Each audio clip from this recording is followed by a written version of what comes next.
earlier. Okay. Okay, I went to Walmart earlier, and one of the cashiers was wearing a Panthers jersey, and I was wearing my sweatshirt, and he looked at me, and he just shook his head, and I just shook my head too. I don't know the guy, but I was like, "Hey," he was like, "Hey, bro, what are we doing?" I was like, "Bro, I don't even know, man. Like I said, I do not know who this guy is."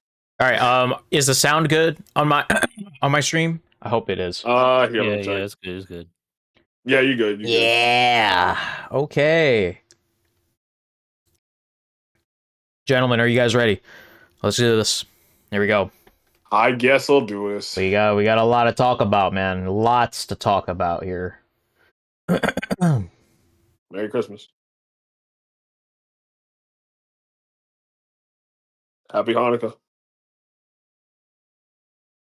Say happy Hanukkah. I celebrate all the holidays, you know. I say I have a good amount of Jewish friends.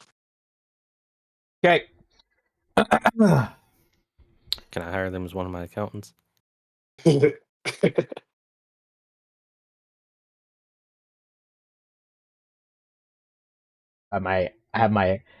I don't mean to brag, but I have my MacBook here on my side here just to check on shit. Oh yeah.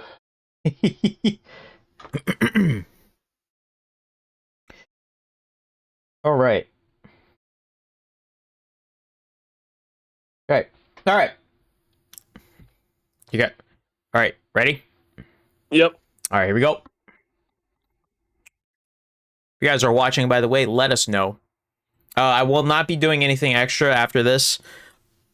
Excuse me. Sorry. But that was a last second decision only because I do need to do some things afterwards. So literally after this stream, I need to, or after this podcast, I need to get off. So yeah. Now, in terms of when I stream next, it will most likely be on Monday, but it's tentative only because once again, there's just a lot of stuff going on. So yeah. Also, Laura, you can start. I'm gonna use the bathroom real quick, so I'll join back in like 2 minutes. Okay. I'm gonna at King here in a second, but here we go.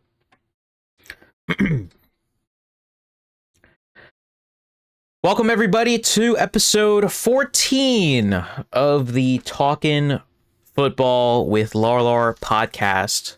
Hello everybody, and hello to anyone who is watching and listening to this weekly podcast that we have, Talkin' Football, of course. Man, this season is coming to a close very quick, and it is starting to heat up in all shapes and sizes. So per usual, we do have RBM, Emmett, and Brandon. Max is not here tonight, but that is perfectly okay. You know, we got a almost full house this episode, but yeah. So Brandon is in the bathroom, but it is perfectly fine to go ahead and get started here. Bathroom. Yep. So here we go. Let's go ahead and take a look at our pick'ems here from week 15. Obviously, when it comes down to this, we gotta go ahead and be accountable for our picks. And from what it looks like, I went 9-7 this week here. The teams that disappointed me were the Buccaneers, the Bengals, the Patriots, the Chiefs, the Packers, the Panthers, and the Cowboys. So they are all teams that have disappointed me. So yeah, very interesting week. But then again, this was just a week filled with like lots of interesting upsets and interesting matches. But we do have to open up this episode with breaking news. Let me just go ahead. Okay, welcome Brandon. Welcome back. Oh, well, thank you. What's up, chat? And so yeah, guys, we got breaking news in the building. Well, what happened? Man, let me tell you. First things first is well, It was reported this morning, breaking news once again. And King is not home right now, so we cannot get no. his... Oh, no. Yeah, so... Okay. Well, because he's not home,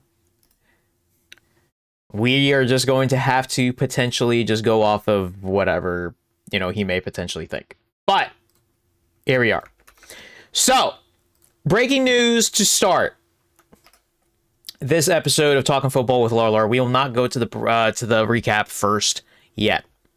But the breaking news that happened this morning is that the Dolphins are benching Tua Tagovailoa and they will start rookie QB Quinn Ewers against the Bengals this upcoming Sunday.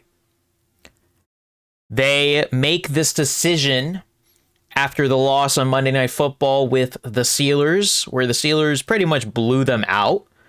But for me, before I go ahead and pass it over to everybody else, we're just going to also go through these tweets here. But this is a very surprising move, to be honest, because I'm just going to go ahead and show this tweet from Adam Schefter. But basically it says, the numbers game. Tua Tagovailoa already has $54 million guaranteed to him in 2026. On March 15, $3 million of his 2027 salary becomes guaranteed. Cutting him right now would leave $99 million in dead money. A post-June 1 cut would equal $67.4 million in dead money in 2026 and $31.8 million in 2027.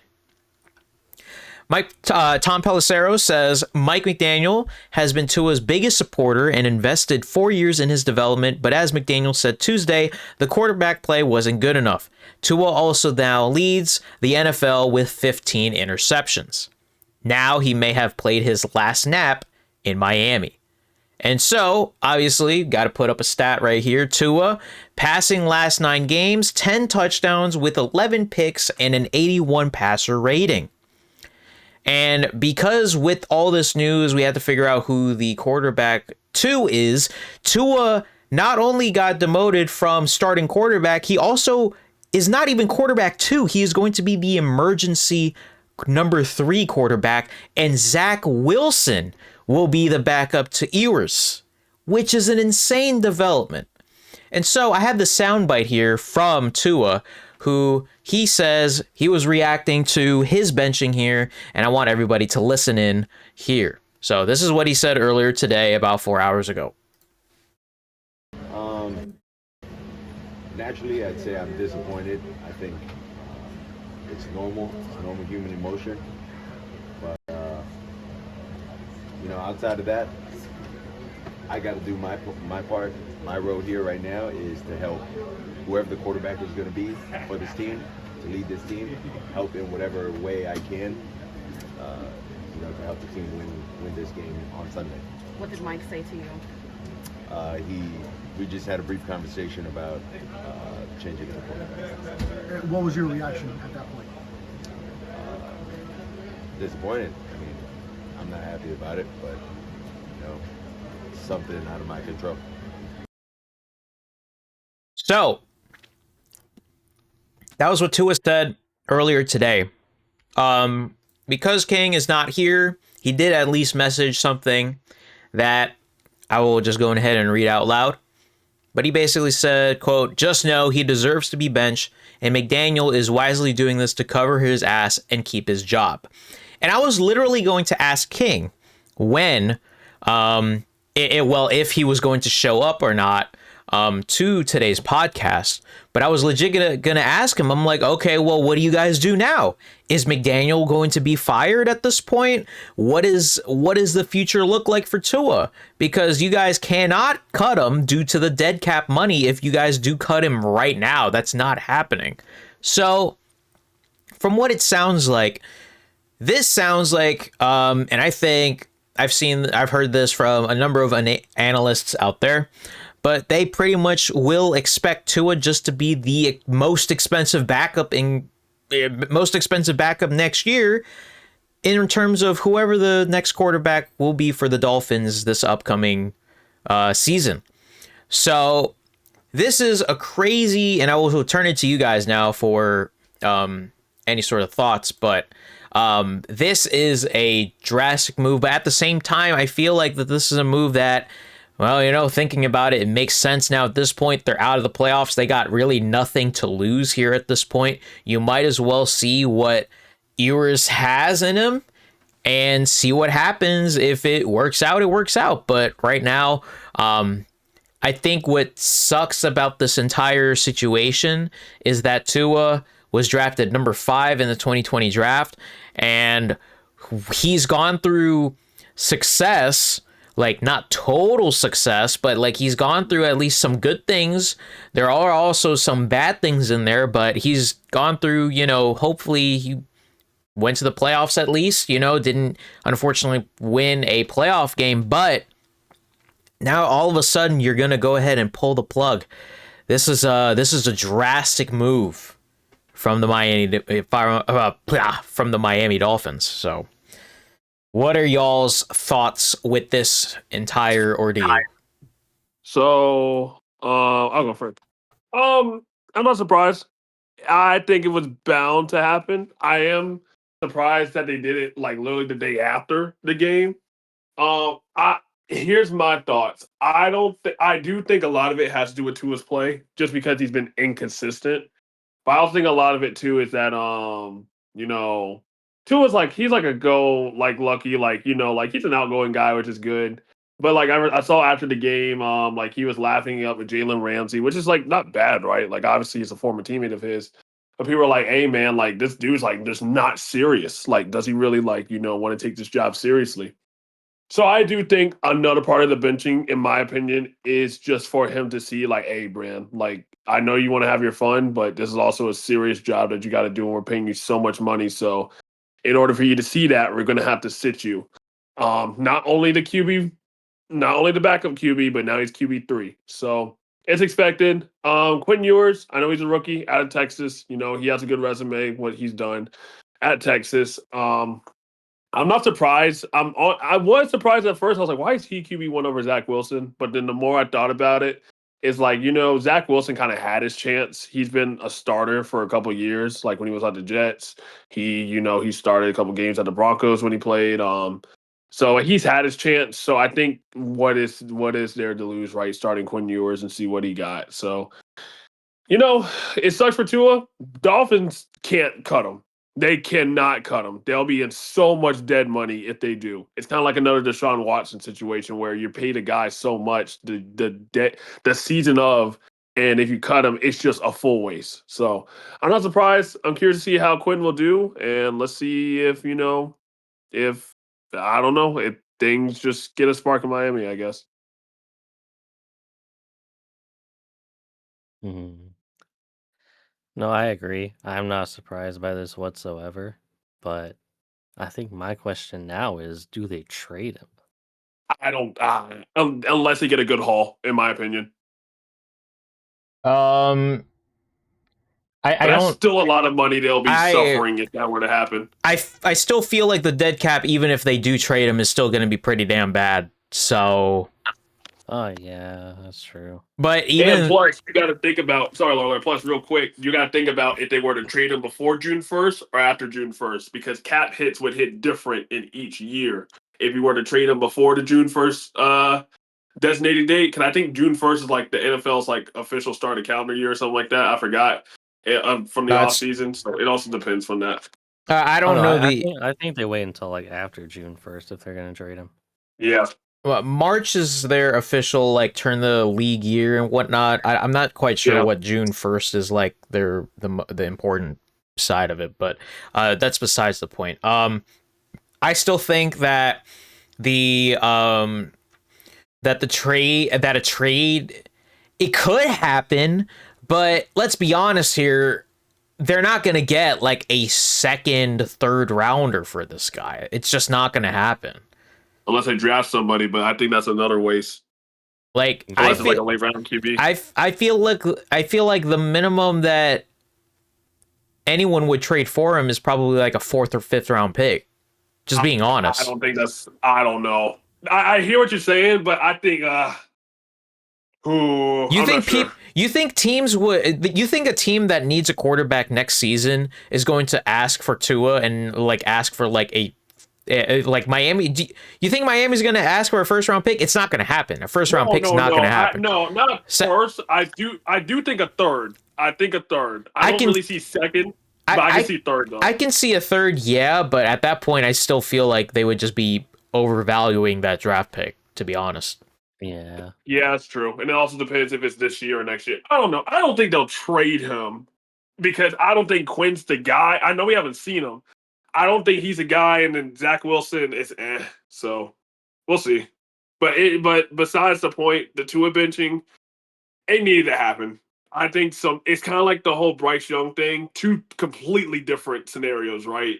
But it sometimes just changes the mindset. Let's hope once Tua sees how he got benched, he's like, oh, I'm not like, like the star that's like inevitable that doesn't get like, benched. Now it happened. Let's see what happens from there.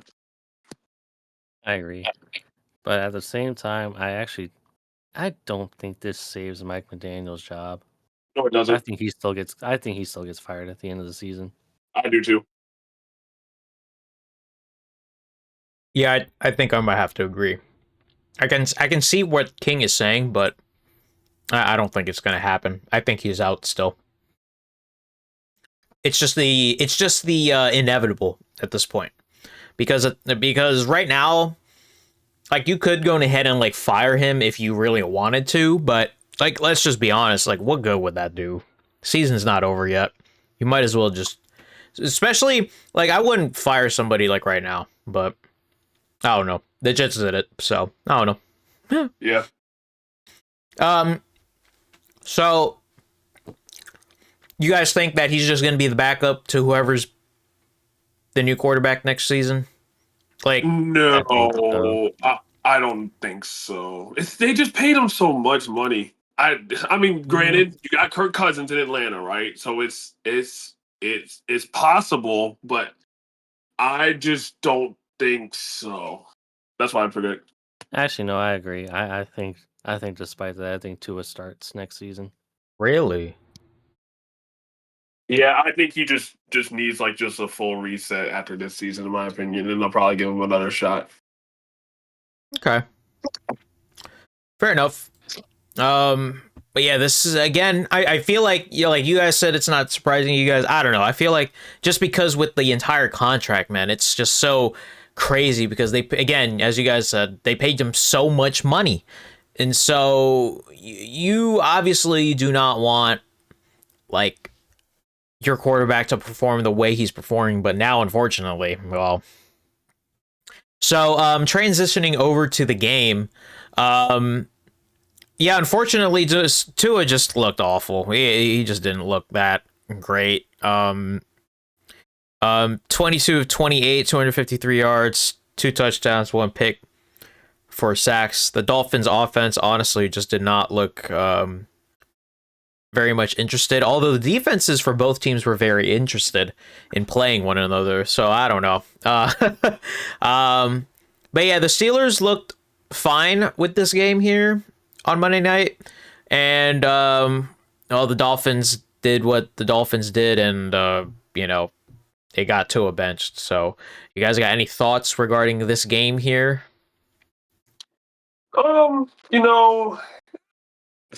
This game went by as I expected. Dolphins are what we expect. I do think the Steelers played better than what I thought they were going to be playing as. Aaron Rodgers just did what he needed to do. He wasn't flashy, but Aaron Rodgers just did what he needed to do. Steelers defense surprised me though, because without TJ Watt, they have a much higher losing record to when he's with them. So I think the Steelers did very well. Keep in mind though, we remember the trade this offseason between Micah Fitzpatrick, Jalen Ramsey, and Jonnu Smith, right? Mm-hmm. I think all three of those players honestly just wanted vendetta. I mean, Jonnu Smith scored a touchdown from the running back position, which granted also, it's the first time in NFL history where 2 tight ends got a rushing touchdown in the same game from the same team, which is kind of insane because then you also got Connor Hayward that also did it with the tush push. And then you had Jalen Ramsey also had a really good game today, or a really good game. He had a sack, I know, and couple batted passes and everything like that. And Minka Fitzpatrick, man, he was getting tossed around like a rag doll, especially from that DK Metcalf touchdown. So, all in all, Steelers did what they needed to do. They just need to get a win. They just need to get something done. They didn't have to be flashy about it. I know people always are like, Miami in the cold, below 40 degrees is not going to work. And, Aaron Rodgers played in Green Bay his whole life, so, he'll be fine. So, but yeah, nothing too flashy about this game. But Steelers did what they needed to do in order to, advance to hopefully win the AFC North. I agree. I think the Steelers didn't really have to, the Steelers didn't have to go all out. They didn't play spectacular. I'll say that much, but against this Dolphins team below 40-degree weather, it was enough to get the job done. So Fair enough. Yeah, and real quick, and also don't forget the Dolphins only flew in like the day before just to practice in the cold weather. Guess it didn't work out. Speaking of flying in, I'm just gonna go ahead and just interrupt really quick. Not really breaking news, but there is a tad bit of news here. Obviously, Rams Seahawks is kicking off tomorrow, but the Rams team flight has not left LA yet. Because apparently there's been an equipment issue with the plane. So they are going to be delayed going into Seattle, which is going to be a very interesting tidbit for tomorrow's game, I guess, Yeah. Well, there's one thing that helps them. Good thing they're on West Coast time already, so it's not like it's super late right now. Yup. Well, with that being said, let's go on ahead and go over to the other games that happened here. Once again, I just want to go ahead and just quickly go through these games because these games were just either blowouts or there just wasn't any sort of craziness to it. But yeah, let's go ahead and start with the Bears blowing out the Browns 31-3. This is a much needed win for the Bears because their schedule for the next couple of weeks is not going to be any easier. So at 10-4, and they lead the NFC North, or as of right now. Meanwhile, the Browns are just one of the worst teams in the NFL. They are 3-11. Shador Sanders had 3 picks, which is but Caleb Williams had 2 touchdowns, took 3 sacks, but 17-28 for 242 yards. DeAndre Swift came alive with 2 touchdowns, and also we have to talk about this damn pass from Caleb to DJ Moore where he catches it in the air. Oh my goodness. And to all the audio visual or just the audio listeners out there, basically it was the touchdown pass to DJ Moore from Caleb. It was an amazing pass and catch from DJ Moore and Caleb, so props to them. I got nothing really else to say about this game other than the fact that this particular play was being compared to the catch from Montana. So all right, now so we're calling Caleb Williams Joe Montana. I don't know if he's Joe Montana, but it looked pretty damn similar if I'm being completely honest with you. So yeah, any sort of thoughts with this game here? It is a blowout, so I'd like to go on with this one quick. So I'll say this: it's crazy how the Bears investing in O linemen is so key because the Bears were like bottom 3 in O linemen last year. This year, they're literally, I want to say, top 5. Literally top 5. Because, man, the fact that they got all these O-linemen in the offseason, man, and the fact that it's just changed drastically just shows really good stuff of what Caleb can do. I think Caleb is now getting more comfortable of, what he was like at USC in Oklahoma, so that's good to see. Like I said, Bears, man, Ben Johnson just turned this whole team around in one season. It's incredible. Browns, though, I mean, Myles Garrett's only 1 sack away from breaking the record. That's a positive. It will probably happen. He got 3 games to go. I mean, it'll definitely happen. He might get 30 by the time this thing's over. But the Browns, man, I don't know if I'm getting ahead of myself, but so Shador, man, I still think Shador is the guy moving forward. But the fact that they gave him the wrong wristband of plays, if that's officially true, like what are we doing here, man? That's I did just not one hear thing I about gotta say. this. Yeah. So yeah, I'll put it in. I'll put it in our chat for you. Hopefully I can do it real quick. But yeah. So and Stefanski actually had a press conference about it. Reporters asked about it. But apparently Shador had a wrong wristband of plays, and they had to switch it out during the game. And people are like, man, at this point, there's just ways of just Shador is just getting like sabotage, which I don't know. That's up to people's aggression, but yeah, man. Other than that, nothing too much with this game. Just Bears did what they needed to do, which is good, and Browns. Hopefully, something good comes out of something, man. I don't know. That's my opinion on that. I think regardless of what playbook he had on his wrist, he looked kind of terrible in this game. Yeah, no, he did. He looked He bad. He threw looked three real picks. bad. He threw a really bad pick six. Oh yeah, that was really Uh, bad, dude. Oh my Yeah, that was goodness. really bad. And yeah, Chicago looks good here.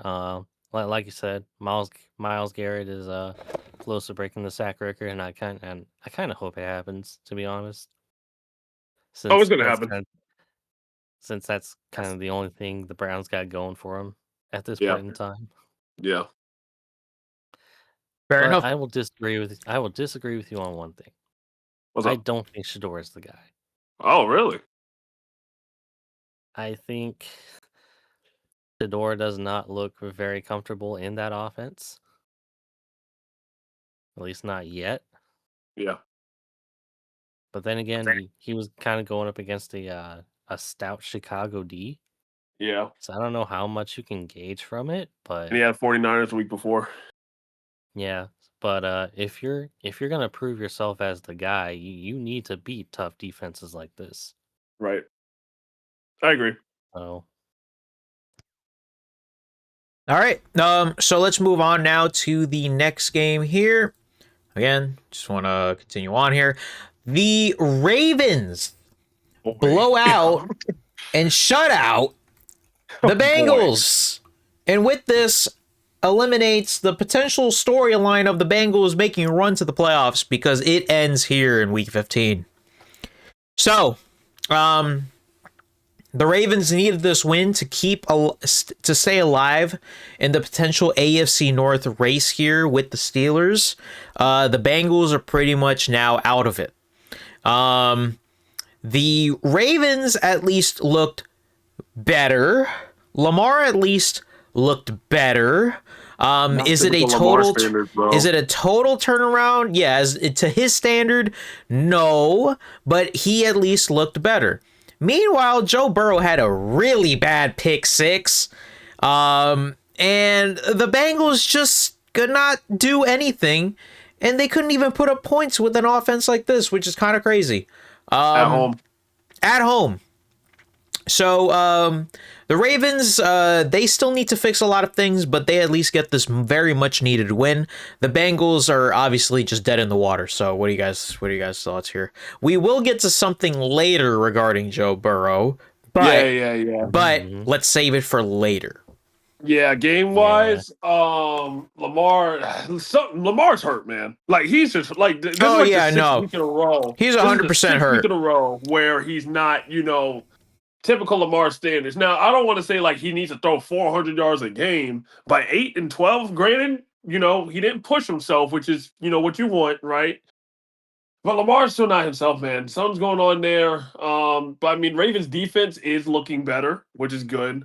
Yeah, that pick six was that 95-yard pick six, I want to believe. Yeah, that was bad on all fronts, man. That kind of just cemented the game right there. Overall, there's not much from this game. I mean, Ravens needed this win, and if the Bengals would have won, they would have still been alive for the playoffs, I guess, or for at least a push. But yeah, there's not much from this game, man. Ravens are looking better, and Bengals, man, it's I'm seeing a lot of Bengals fans are saying, Trey Hendrickson, bro, just leave. I'm seeing a lot of big Bengals fans on X. They're like, bro, like Zach Taylor needs to go like immediately. So Bengals fans are not happy. And anyone in the chat that's a Bengals fan, let us know your thoughts. But it's in Cincinnati, man. It's not looking good. It's not looking good whatsoever. So yeah, man. Overall, this game had nothing much, in my opinion. I'm honestly shocked. I did I'm not shocked think too. I did not think the Bengals would get shut out. Right. At home, let alone. Oh yeah. For real, like I mean, granted, Lamar didn't do much to what y'all guys said. 8 passes or 12, like 150 yards, something like that. Yeah. This game was basically run the ball down the Bengals' throats. Yeah, because their defense in general is just awful. Yeah. And I agree with what you said. Lamar doesn't need to sky the ball for like 400 yards to, you Mhm. know, beat a third-rate defense like the Bengals. But Yeah. the reason Lamar doesn't really look like himself, he's hurt. And he's been Yeah. getting Oh, hurt absolutely. for the past 2 or 3 seasons. So, of course, Lamar is not gonna look like himself. He honestly, I don't want to say he should be benched for the rest of the season because they're still pushing for an AFC North title. But Right. I don't know. As far as Lamar's health goes, something's got to give. Yeah, I think if they like at least clinch a wild card spot, if they somehow do before week 17, then they might use that week 17 or week 18. I mean, they might use that week 18 game as like a rest game. You know what I mean for him. But I I I don't don't don't think know, man. that. know. I don't I know don't with think that how happens though. I don't know with how close the AFC North is. I don't think they have room to do that. Right. They Right. The really only way don't. the only way that happens is the Ravens win out and the Steelers somehow lose out, I guess. So Yeah. I don't No, know. I think the way it happens is if Pittsburgh goes ahead and clinches the division, then they arrest Lamar for that game. Right. Right. Yeah. So Otherwise, it's Lamar or bust. Because I mean, you yeah. think they're gonna put Tyler Huntley in there? Oh, Nope. absolutely not. Nope. Absolutely not. Exactly. All right. Let's move on now to the next game here. The Texans blow out the Cardinals. They stay in the AFC South race because remember the Houston Texans are now 9-5, but they still got Jacksonville ahead of them by one game at least at 10-4. So this was a pretty good win here by the Texans. I got really nothing. The defense was really, really good. The Texans offense was clicking. The Cardinals are just dead in the water. But Jacoby Brissett balled out here 27-40 for 249 yards and 3 touchdown passes. So it's not like the Cardinals are totally dead of the water. It's just that it's kind of crazy how Brissett has been playing, honestly, pretty damn well over the course of the last couple of weeks since Kyler is not playing anymore for the rest of the season. So any thoughts with this game here with the Texans blowing them out? I think I'll start with this one. Go ahead. I think the reason Jacoby was doing so well was because Trey McBride couldn't be stopped. Oh, yes. Yes, you're right. 'Cause look at Trey McBride's stat line. He had 12 receptions, 134 yards, And 2 touchdowns. tuds. Gee. Yeah. Like the Texans defense is otherworldly, but for some reason they cannot stop talented tight ends. Nope. Hey yo. Other than that, yeah, the Texans, they definitely cooked. That defense, they managed to stop the run. That offense probably looked the best it's looked all season. And if they keep this up, are the Texans Super Bowl contenders? Well, here's the thing. I'll answer. I think they need to. I need to see more, to be honest. Like 9-5, yes, absolutely. This is very impressive in terms of like what they're doing, but I want to see them make the championship game first. If they can make the championship game, they got a shot. I'll say that much. With that defense, it's possible. But I don't know. I'm not exactly putting the Texans in Super Bowl contention conversations at the moment. That's just me, though. Yeah, so here's the thing, man. If the Texans offense would have looked like this at the beginning of the season, Texans arguably could have been the best team like in the league. You already have the number You one might be defense right. in the league. You might be right with Yeah, that. and Yeah. and now CJ Stroud is starting to cook again, which is good to see. Um, I think if there's a sneaky team for the playoffs, I think the Texans are definitely the definition of it for it this year. So I mean, hey, because I think the Texans scored like 17 points in the first quarter in this game, was it not? Like I remember they were Correct. flying down the field. 17-0 in the Yeah, first. they were flying down the field during this at least during the first half. So D'Amico Ryans, man, he's got that team running, which is really really good to see. And Cardinals, man, I mean, I think it's expected now that Kyler Murray he probably has played his last snap as a Cardinal, if we're probably being honest. So the Cardinals will more than likely be in the QB market for next year because you got Marvin Harrison that's still hungry for catches, right? You got some good studs on the other side of the defense. You got Will Johnson, rookie cornerback. You got Buda Baker still. I know Calais Campbell is old, but he's been their best defensive tackle on that for this year. Mm-hmm. So they got, and I forgot the rookie's name, but one of the rookie defensive tackles, he's a stud.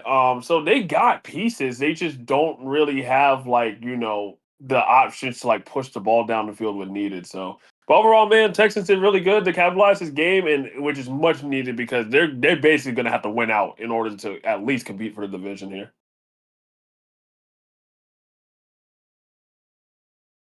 Well, let's move on now to the next game here. Oh boy. Let's stay in the AFC South. Why not? Huh? What we got? Well, if we're talking about the AFC South, you already know because we are going to talk about. Oh, actually, let me go ahead and show this nice tweet here from the Texans, a death note. So, I love it instead of death note, it's streak note. I love it Hey, when man. teams just do references like this, man. Oh yeah, we're gonna get to another one later. But anyways, moving on now, let's talk about it. The Jaguars beat the Jets big time, 48-20. So obviously this game got Steve Wilkes fired. We'll get to that later. But yeah, pretty bad defensive effort from the Jets here. The Jets are 3-11. We are done. Let's not talk about the rest of the season. Like we are pretty much in we're pretty much in tank mode at this point. Let's just play for our pride and yeah, let's just see what happens. Brady Cook at least didn't look terrible, but then there was that pick in the end zone that really was like, oh, what are you doing, dude? What are you doing? His first drive was amazing. Oh yeah, absolutely. And that first that touchdown pass to Mitchell was very nice. So gotta give props to Brady Cook. Although it's just that like anybody else, especially the defense, just decided to not show up. Meanwhile, Trevor Lawrence, who was supposed to be going to the Jets in 2020, he went ahead and put up 5 touchdown passes against us.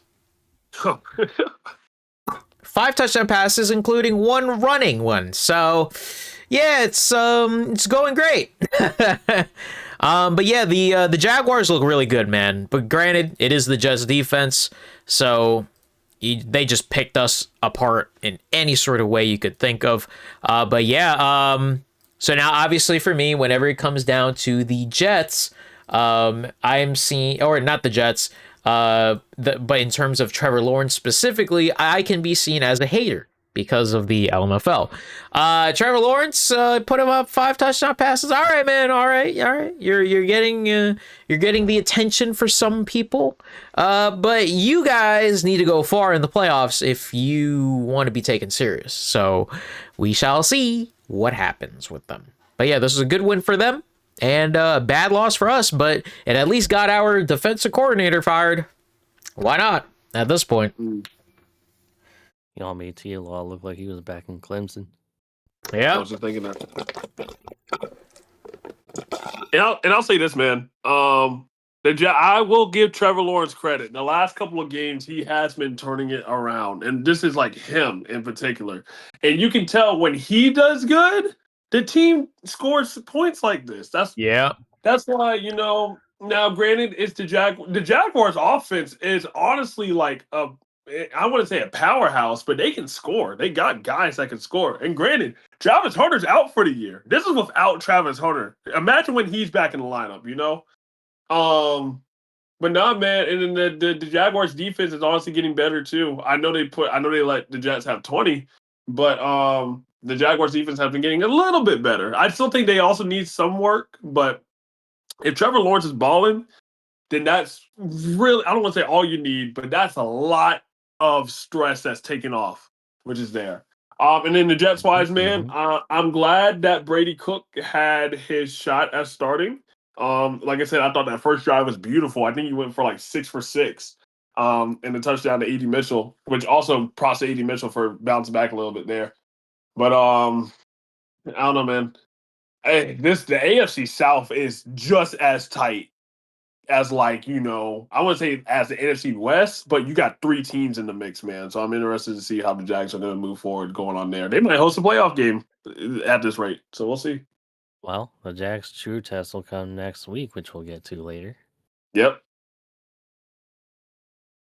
All right. Let's move on now to this next game here where the Eagles snap a 3-game losing streak. Oh, actually, here's a very nice, interesting video here. Here's Brady Cook's nice pass there to Mitchell, and you got his family celebrating. Hell yeah, that's at least what you want to see, man. Hell yeah. Yeah, sadly, they weren't smiling for the rest of the game. Yeah, that's unfortunately. But anyways, let's talk about the Eagles now going up against these damn Raiders who just are terrible. So the Eagles are back in the win column, and they will most likely take the NFC East with this win here. I really don't got anything else to say other than the Raiders are terrible. The Eagles are potentially back, but we'll have to see. Yeah, actually, are the Eagles back? What do you guys think? It is the Raiders, though. It is the Raiders, though. I'm not too fond. It's the Raiders. It was Kenny Pickett. I'm not too fond. I think the Eagles look good, but I don't think, because they shut out the Raiders, they're back. That's fair. Now I will say Jalen Hurts did play a good game to the point where he was taken out and then Tanner McKee came in. This was the time where Jalen Hurts wasn't benched for bad play. He was benched for good play. So, and that's a positive. I don't know, man. Brock Bowers needs to be freed. Max Crosby needs to be freed. There's a lot of there's a lot of back and forth on Twitter right now with Devin White arguing with some reporters. so it's not looking good right now with the Raiders, man. And I'm gonna be honest. I can't believe I'm saying this. I think Pete Carroll's one and done. I think he's gone. I think he's gone after this year. Wow. He's a one and done. I think he's one and done. I think he's gone. I do not see why. There's a lot, and I mean a lot to fix with this Raiders, man. It's not even like funny at this point. It's so bad. I feel bad for Genty. I feel bad for Bowers. I don't know, man. It's bad, bro. That's my opinion. I'm gonna disagree. I don't think this is Pete Carroll's fault because Pete Carroll inherited a really I don't think it's his fault either. Discombobulated team. Yeah, I don't think it's his fault either. It's just honestly, I don't think they'll fire him. It's not that I will be shocked. It's just like it'd be like if they fire him, okay, well, honestly, kind of makes sense. But I think we need another offseason. I think we need another offseason just to build this team up, and he needs to pick his quarterback because clearly Geno Smith is not going to be the answer. So, yeah. And now there's Kenny Pickett. Yeah. Mm-hmm. I don't know, bro. It's funny how this Raiders team beat the Patriots in week 1. In week 1. Now, in week 1. Freaking one. Granted, nobody knew who they were yet, but that is true. But it's so funny because both teams are just having the complete opposite after week 1. I'm pretty sure that if we had a conversation, or if we even look at the podcast episode from after week 1, we 100% probably said something like, "Oh, maybe the Raiders will be good," Blah blah blah. Yeah, Maybe I think one of us were like, "Yo, Raiders have a shot at like the wild card." And then that's probably would be like, whoa, let's calm down. Yeah, now I'm like, what were we thinking, bro? All right, let's just move on though, because move on. let's just move on. But yeah, so there you go. The last 20 NFC East champs.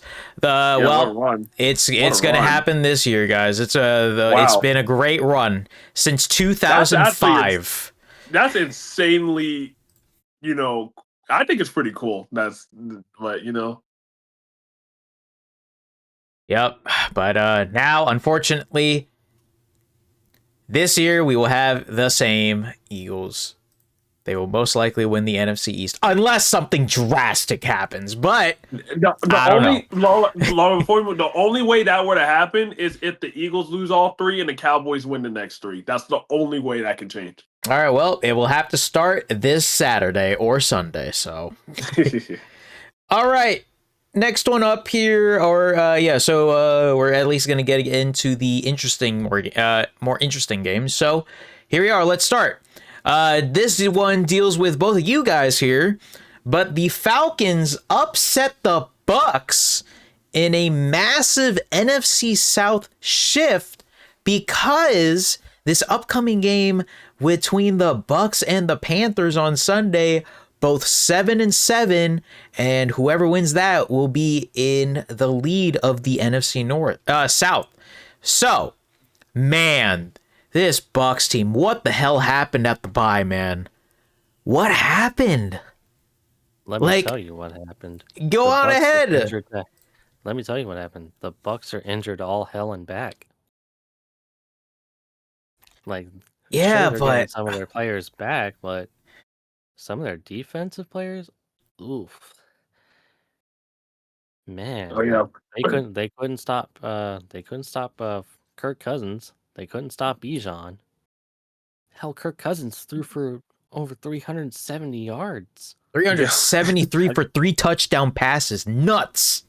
This reminds me Absolutely when he was facing the Chiefs last year or 2 years ago. Yeah, He threw for about 450 in that game. So yeah, man. I mean, to RBM's point, man. I mean, Bucks are hurt. I know Mike Evans came back, and Mike Evans made a big statement. I think he had like 130 something yards in this game. I want to believe, but man, it's Baker did. I don't want to say this game was on Baker either. Like too much on Baker. I think it had a lot to do with the Bucks defense. Because I saw at the end of the game, Villa was he was expressing his frustrations at Hassan Reddick, who I forgot they had, but man, Falcons did Panthers justice, and we'll talk about the Panthers and Saints game after that. But man, Falcons at this point, they're just playing spoiler. They're just trying to beat teams that are good, that have playoff chances, and just like trying to ruin it. But Baker, man, Lauren, go to the stats with Baker Mayfield real quick. Oh man, dude. Baker did not have a good game. He got sacked 5 times. He only completed half of his attempts. 2 good touchdowns, but the Falcons did stop the run game. Because Bucky Irvin had almost like 20 attempts for 60 yards, and Rashad Wright, he only rushed 1, and then Sean Tucker had 4 attempts for only 7. But Mike Evans, bro, 132 yards. Mike Evans is definitely back. One thing that's just so weird to me, man, and I think I said this on the last episode, is Ibuka, bro. Ibuka was like going to be Offensive Rookie of the Year, and then all of a sudden, someone said on Twitter, how does he go from Offensive Rookie of the Year to a bust in 1 season? So I was like, man, it's I don't know, because Laura, scroll down a little bit to see if Ibuka's stats real quick. Or 64. Well, he had 4 yards for 64, but it's now granted you have Mike Evans back, and now they got McMillan back, so the Bucks are getting their offense back again, right? But what's the point if you're not going to capitalize all of it? They lost at home. on their night with the creamsicles. Bro, I was gonna I don't know, say man. too, Mike Evans returning 6 receptions, 132 yards. And I don't know if you guys saw this. Hold on a second. But watch Oh, Mike yeah. Evans here, man. I don't blame him.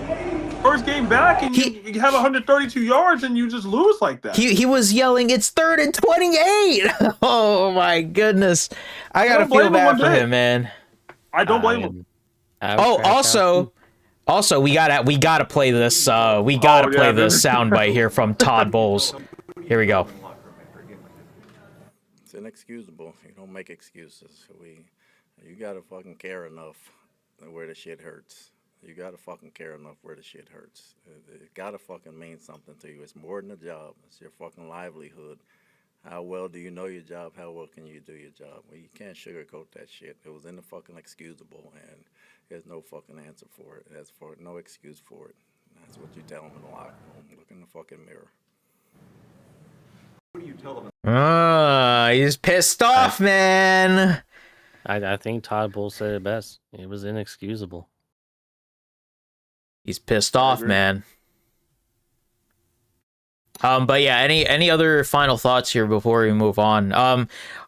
How concerned are we with the Bucks now? Because the Panthers are right there, but the Panthers don't want to win this division. It all depends because Panthers got to face the Bucks twice still.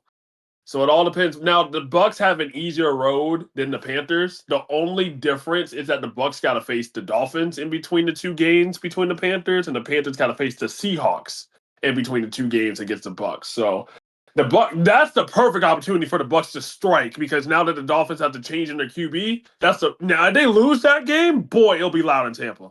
But that's literally the only way that the Bucks, that's the Bucks definitely got the easier road here. Mm-hmm. If I wasn't a fan of a division rival, I would be very worried about Tampa right now. Yeah. It just sucks, because they were 5-1. Yeah, I know. Yeah. The first half of the season was so good for them. I feel so bad. Baker Mayfield was MVP front runner for a couple weeks, and they were the number 1 team in the league. They were. And then they just drop like this, man. It's crazy. It's crazy. But we'll see what happens moving forward. Absolutely. Yeah. All right, now let's move on, because this one, I'm hoping it doesn't take a bit, but we have to talk about this one at full length. Guys, the Chiefs are dead. Whoa. The Kansas City Chiefs are dead in the water. Whoa. The Chargers sweep and eliminate the Kansas City Chiefs from playoff contention in Arrowhead, where the Chargers literally cannot win in that stadium. Yet they did it on Sunday. They not only swept them in Arrowhead, they eliminated the chances of them making the playoffs. Guys, well, I'm saying that they're dead in terms of this season, you know what I'm saying? I don't know. But the Chargers defense, oh my goodness, that's a good ass defense, man. That is a good ass defense from the Los Angeles Chargers. Harbaugh got them going. But man, I know we have to give props though to the Chargers, because also at the same time, Justin Herbert's still working with a broken fucking hand, by the way. Still. But yeah, gritty win from the Chargers. Got to give props to them, but they are 10-4 now. They are pretty much right there for a playoff spot in the AFC. They will most likely get it within the next couple of weeks here. But guys, the Kansas City Chiefs, man. The Kansas City Chiefs. We got Rashee Rice taking a huge hit once again. We got that happening. And Tom Pelissero says it best here. Among the Chiefs' streaks that ended today, it was 3 consecutive Super Bowl appearances, 7 consecutive AFC Championship game appearances, and 10 consecutive playoff appearances. Now, that means that the AFC will have a new representative in Santa Clara with Super Bowl 60. The Kansas City Chiefs missed the playoffs for the first time since 2014. And here's a nice meme here from NFL_memes on Twitter. And we have to go ahead and play this one from the Chargers admin. Mr. Krause, we just passed the turnoff. Uh-huh. My house is back that way, Mr. K. Far out, little man. Far out. And it's a whole thing of them at Cancun, man. Oh my goodness, guys, the Chiefs, man. Oh my goodness, did you guys? Okay, first off, did you guys expect it to go down like this? Absolutely not. I disagree. Hold on. So, I just think for me personally, when I look at these Chiefs, especially from the past couple of years, the Chiefs are just that team where if something bad happens, they will always find a way. They will absolutely always find a way to win the game no matter what, whether it be just by pure luck or just them just having some sort of energy just to go ahead and just win this damn thing, or it's just maybe sometimes the refs, who knows, because let's face it, that has happened over the past couple of years. But anyway, still, the Chiefs would always still find a way to win, whether people like it or whether people would not like it. Obviously, when it comes from last season, they won almost every single game when it was like a one-score game. This season, it has literally turned upside down for them.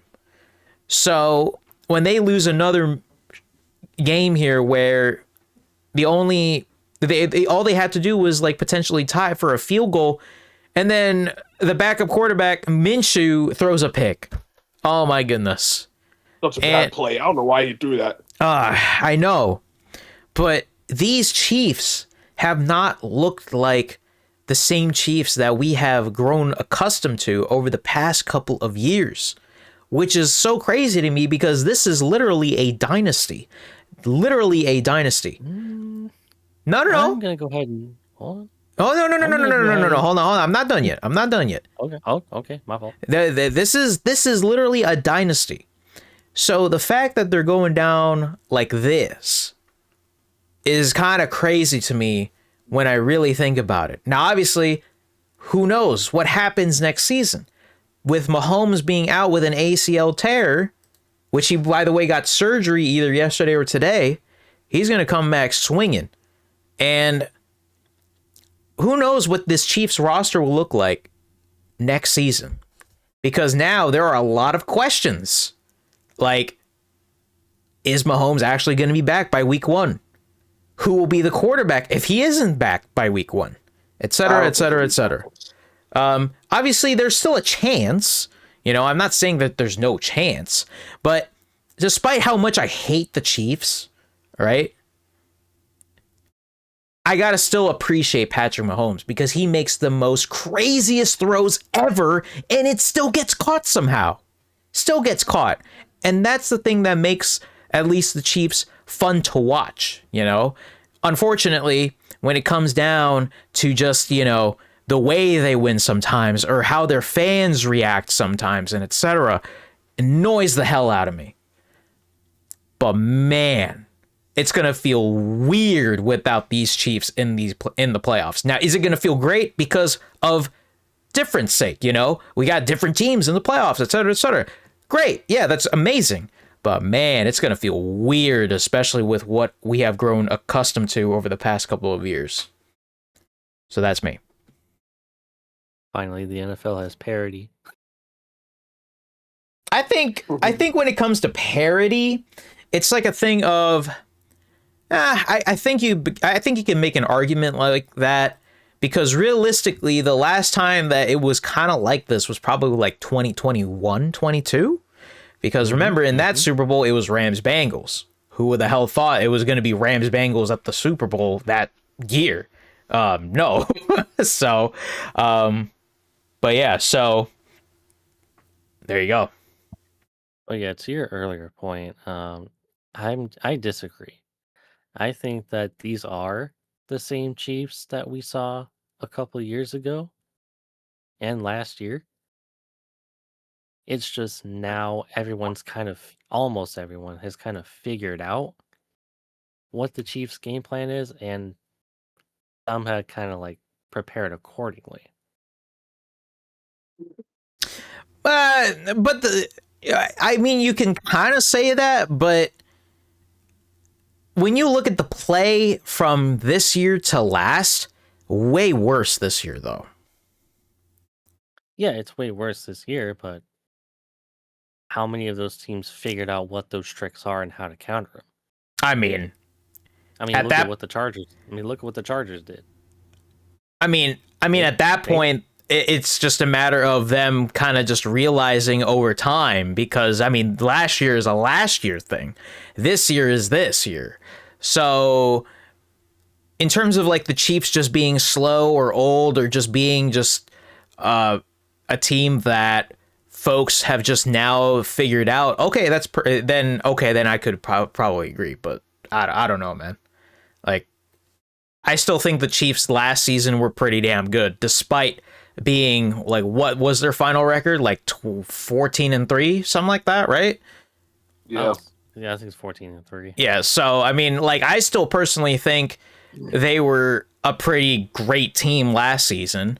It's just that, you know, again, some games they got lucky, or some games blah blah blah. But still, I still think they were still better last season than this. But now here this season, everybody just figured it out. So that's what I'm saying. Like, they got figured out, and now Patrick Mahomes is out, and so yeah. how good are they? How good are they going to be with Gardner Minshew under center? Yeah, and I think they'll probably find another. I think they'll probably find another veteran QB just to have as insurance. But I still give props to the Chargers. They did their thing. You know, Hampton looked good coming back. Which is very, very nice of them. Obviously, you know, Chargers O-line did what they needed to do. But y'all, Chris Jones, bro, what are we doing? Chris Jones did not. I don't think he recorded a single stat that game. I don't think he did.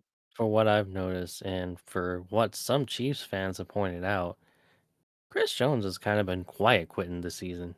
He has. He has. He even had an, I don't know if LARLAR has his tweet or not. There you go. Yep. Yeah, no, I was actually just looking for it. Let's go ahead and go ahead and play it. Yeah, let's listen. Still have a fighting chance. Are we out of the playoffs? We are. Okay. Bro, just the realization just sits in. Now, granted, I don't expect all players to know, because I know the Chiefs had to have a lot of different scenarios to fall. It's like the Jets had to lose, plus the Texans had to. It was like different scenarios, right? And they all happened, and that's what happened. So overall, and it sucks for Mahomes, man. When you're the face of the NFL, whether you hate him or you like him, you never want to see an injury go down like that, too, man. Because he also tore his LCL, which doesn't necessarily make the process longer, but it'll probably just make it a little bit more difficult. So I probably expect Mahomes, if I had to guess, to be back by early to mid-September, if I had to be honest. So I don't know, man. Chiefs, and I think this is Travis Kelce's last year. I think this is Travis Kelce's last year. He's 100% retiring. He's 100% I don't see him coming back I don't see him coming back out of this year. I'll be surprised, but I don't see it, because he's in a new stage of his life now, and you know, he's old, and he's still got a lot of juice in him. Like, he still does. It's not like he's washed by any means. He still has some juice in him, but I think his motivation is just in the gutter at this point. Oh, for sure. Yeah, the motivation's gone. Yeah, I think he's mostly focused on marrying T Swift at the moment. Plus, he just got he just got other things to worry about. You know, like he got New Heights, he got Taylor Swift, he just got a lot of sponsor and deals, then a lot of sponsorships. Like, he's set for fucking life. He doesn't have to do anything really, unless he just continues to love the game of football, which I still kind of think he does. It's just he does in terms of playing it. It's just not there, man. It's not there anymore, dude. It's not there. Obviously, Andy Reid's not going anywhere. Like, he'll definitely be back. Oh yeah, they signed him to an extension recently. There's no way he's not going to. Yeah, he'll definitely be back. Now, so I don't know. Now, the Chiefs' defense, bro, I think McDuffie has kind of taken a step back. there's been a lot of just weird stuff, man, and I still think we'll that see what defense it's. is. I still think that defense is pretty decent. But yeah, I do have It's to agree. yeah, it's decent, but they give up a lot of stuff on critical downs, if you know what I mean. Yeah. So I don't know. I mean, it sucks for Mahomes, man. I hope he gets better. Minshew's just gonna have to take over the realm for at least the last 3 games, and we'll see who'll start next season at the beginning at least. But props to the Chargers, man. John Harbaugh got a really good Jim Harbaugh got a really good win there. All right. Let's move on here. Are there any other thoughts before we move on, or are we? Chiefs Are are we dead. good? No, that's it. Chiefs are dead. Chiefs are dead. Chargers did what they needed to do. Quick question before we continue on here. Do you guys think the Chargers will make noise with this, with the playoffs here? I'm kind of concerned still with their offensive line. They'll probably get one win, but that's about it. It depends on who they play in the first round. I think right now, currently, they'll have to face the Steelers. Currently. I think that's winnable. That's winnable, yeah. I think that's winnable for them. That's very winnable. Yeah, that's winnable. Yeah, they have to face the Steelers, so they'll have to face the Steelers at home, or away. So we'll see. All right, let's move on here. Let's actually move on to Let's actually move on to 2 powerhouse AFC teams. But the Bills stay in the AFC East title race here with a win over the Patriots in Foxborough. 35-31. This is a much needed win for the Bills because they are now only a game out from the Patriots, who still lead the AFC East. Now, granted, I hate both of these teams, especially the Patriots, so it's pretty damn good to see the Patriots lose. But this is a really great win for Josh Allen and the Bills. 19 of 28 for 193 yards, 3 touchdown passes. James Cook went off, 2 touchdowns. Pretty damn good win here for the Bills, man. This is what the Bills should look like. Now, granted, the defense, it's still very, very sus. Still very, very sus. But the we rush cannot. defense is awful. Absolutely.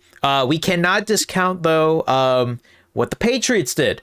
Because as we were talking about their rush defense, Henderson went for 148 yards and 2 touchdown passes, with Drake May running 2 of them as well. So, this is a great game here, by the way. Great game. But the Bills came out on top. This is a win that they needed. And if anything, this is what needs to happen for the Bills to have more success. So, with that being said, in terms of who wins the AFC East, we still have no idea because it's still pretty damn close. But it's going to come down between these 2 teams. So we'll just have to see what happens next. But this was a great game here from both of them. Yeah, Patriots blew it. Oh, they did blow it. I was going to also say that they blew a lead here. The Patriots did, and so 21-point comeback. If the Patriots would have won, they would have clinched the division. That's how easy it would have been. That's literally how easy it would have been. But no, man, Henderson went off. Henderson had a fantastic game. I mean, I know they lost. But, I mean, it sucks that happened. But the Bills, man, Josh Allen did his work. Josh Allen did what he needed to do. Now, there was a really bad pick Drake May did to Bedford. Yeah, that was bad. I think it was a screenplay, and then Bedford just played that perfectly and just ran it all the way back. But yeah, man, it was a great game. Literally the Bills' only shot to win the division was to beat them, and that happened. So, so now you got another tight race in the division of who's gonna try to clinch it. So, but yeah, other than that, just good stuff by the Bills just to come back and then give up. Good stuff there. I think this kind of exposes both teams in a way, though. I agree. What's up? Patriots defense. I mean, not Patriots defense. Bills defense. I mean, Bills need to tighten up that run defense, because otherwise, there's going to be a lot of teams in the playoffs that are going to look to run all over this team. If they can't shore that up, it doesn't matter what Josh Allen does. They're cooked. As far as the Patriots goes, this loss, I think it kind of exposes that they can't really beat stronger teams, despite them beating the Bills the first time around. I Wait, don't can you know. say that again? Can you say that again? I said the Patriots cannot beat stronger opponents. And this is a thing where people have been saying like, who have the Patriots really beat, etc., etc. I don't know. They still kind of beat. Like, who did they beat recently? The Patriots. I can't. Man, these weeks are flying by fast. I can't even I don't remember. Here, remember. I got you real quick. Go ahead. Nah, But yeah, but I can see where you're coming from, RBM. Though I can see it. yeah, the Patriots beat the Giants the previous week. 2 weeks Oh. ago, because they had a bye.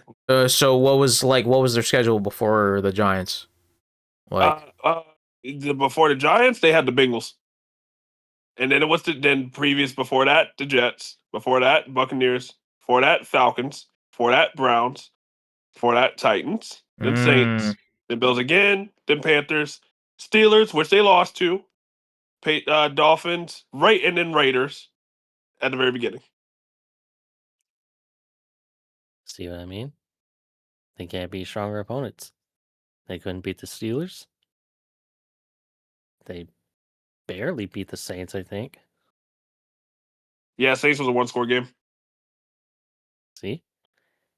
I think this might be a hot take, and Patriots fans might be upset with me, but the way they're looking, Pats might be one and done in the playoffs. whoa! I don't know about that. Whoa! Well, they got the Ravens Sunday night. They still have a chance for a #1 seed. Now, I will say this: if they lose against the Ravens, oh boy. I wouldn't be so worried. I'll be honest. It might be there. They do need to win against the Ravens, but I wouldn't be super duper worried about that. They do got after the Ravens. They got the Jets and the Dolphins. If they lose one of those, then I'd be extremely worried. Okay, fair enough. Are there any other thoughts regarding this game? The Patriots should have just won. They would have clinched the division. That would have been it. But they didn't do it. Yeah, so. they easily could have just won the division right here. So yeah, but they did. Yeah, as you said, they didn't do it because the Bills are still right there. When we do get to the play, I'm sorry. Sorry, my only other thought is I think if the Bills want to prove that this is their best chance at a Super Bowl, they need wins like this. I agree. I was actually going to bring up, like, when we get to the playoffs and when we make our playoff predictions and whatnot, we will have to give our prediction of, well, the Bills got no Burrow ahead of them, no Mahomes ahead of them, and potentially no Lamar ahead of them. Will it happen? Or, actually, let's get to that another time. Anyways, moving on now. Let's move on and be very quick about this game here. The Commanders get a win over the Giants. The Giants still currently have the #1 seed. Let me just go ahead and get the Tankathon list up here. Here we go. The Giants have #1 here at the moment. Las Vegas 2, and we'll get to the rest of that later. But the Commanders win this. Max said earlier that he doesn't really have much to say other than, woo, we won, though it doesn't matter, and good luck to Mariota for the rest of the season, and I hope Jaden heals up ready for the next season. Because, yes, they did report that Jaden Daniels will be shut down for the rest of the season, and, yeah. Honestly, yes, I agree. Very good decision there, but I really don't got much because these are two teams we don't really care about at the moment. So, but I really will say this, though. It's kind of sad with how the Commanders just have the complete opposite season that they're having compared to last. They go from an NFC Championship contender appearance to now a 4-10 record, and they have Jaden Daniels sidelined for with less than a month to go in the season. So, Yeah. Any thoughts regarding this game? Let's be quick about this one too. I'm glad Marcus Mariota got a win. Well deserved. Glad that That's he got a true. win. That's true. It's a I mean, tank other poll. than Nothing. yeah, other Nothing than really that, else it's to say just here. it's just a tank pull. It's just whenever you beat your divisional rival, I mean, it always adds that little bit of happiness to it. But I mean, other than that, no teams had anything to play for. So I mean, can you scroll down to Jackson Dart stats real quick? I mean, he didn't do 20 for 36, 2 touchdowns. I mean, he didn't do like god awful. It's really the Giants defense. And then scroll to the Commanders stats real quick too as well. Yeah, Marcus Mariota didn't do much, 10 for 19. Um, but Krosky Merritt had a good game. You know, finally. I mean, I think a lot of people were wondering if Krosky Merritt, because that people thought Krosky Merritt was going to be like the running back for this season. So, but you know, Yeah. then they got McNichols and Rodriguez. So, but yeah, overall, none too much with this game. Just divisional opponents. Fair enough. Damn, bro. Kind of sad, to be honest with you. Let's move on now to the next game here that is way more important. But the Denver Broncos clinch a playoff spot with the win over the Green Bay Packers, who they have now lost Micah Parsons to another injury. Brutal. So, the Broncos, guys. So I've said, hopefully I've said this, but I'm pretty sure I said something along the lines of, I'm not really a Broncos believer until they continue to like beat folks up and whatnot. This win honestly kind of proved to me that they can potentially go all the way. They are 12-2, and they are knocking on the door with an AFC West division title, which would be very, very interesting. So, and also they are also a couple of wins away from also potentially being the number 1 seed in the AFC, which would mean that the championship game would have to go through Denver if they make it there. But this was a very solid win from the Broncos. 23-34 from Bo Nix, 302 yards passing, 4 touchdown passes. RJ Harvey with a rushing TD. Sutton, Troy Franklin, and Humphrey getting a touchdown each, along with Bandy. This was a great win for the Broncos, man. I'm actually impressed with them. Now, granted, did it take a couple weeks for me to warm up to their success? Yes. But I can kind of see why they're 12-2 right now. If anything, I feel like they're the quietest 12-2 team we've seen in a while. Because, I don't know, whenever someone is 12-2, you would hope that they are like, you know, shocking everybody or being like the tail of town. But I don't know, not really many people are talking about this game other than the fact that the Packers are going to lose Micah Parsons due to an ACL injury. Now, in regards to this game, the Packers didn't, they played fine, but it just wasn't enough to beat the Broncos. The thing is, though, Jordan Love did also have 2 picks. And by the way, Surtain, oh my God, what a pick, man, on Jordan Love. What an absolute crazy pick on Jordan Love. But yeah, with this win, the Broncos clinched the first AFC playoff spot for this season. So, what are we thinking about with these two teams here? Because this was a very sneaky good game between two teams who low-key needed a win just to stay afloat in the playoff race, and the Broncos came out on top. I don't know, LARLAR. Some people are saying this is the worst 12-2 team of all time. Look, I can kind of see this up until probably 2 weeks ago, but now I'm kind of convinced with the Broncos right now. I don't know, man. I feel like their defense is playing really damn well. One of the best defenses in the league right now. And Bo Nix is playing at a level where he's starting to become, or not even starting, but he's continuing to become more and more comfortable as time goes on. So if he continues to play like this and the Broncos continue to play like this going into the playoffs, we might have to watch out. So, And yeah. all I want to say is I was a believer this season. Look, I was and, not. I'll say that much. I was I definitely I definitely not. was. and I was games like definitely this, not. games like this are why. Like this for the Broncos, this was a statement win. Let's not get it twisted. This was the statement win that they desperately needed against the Packers team that had everything to play for to try to keep up with that gauntlet that is the NFC North. Yeah, losing Micah Parsons to injury, that really sucks for the Packers, but that Broncos D, they showed up. Bo Nix, Cortland Sutton, they showed up. Yeah, And they did. that's what you want out of a 12-2 team. Yeah, they did. So, yeah, I mean, Broncos did what they needed to do.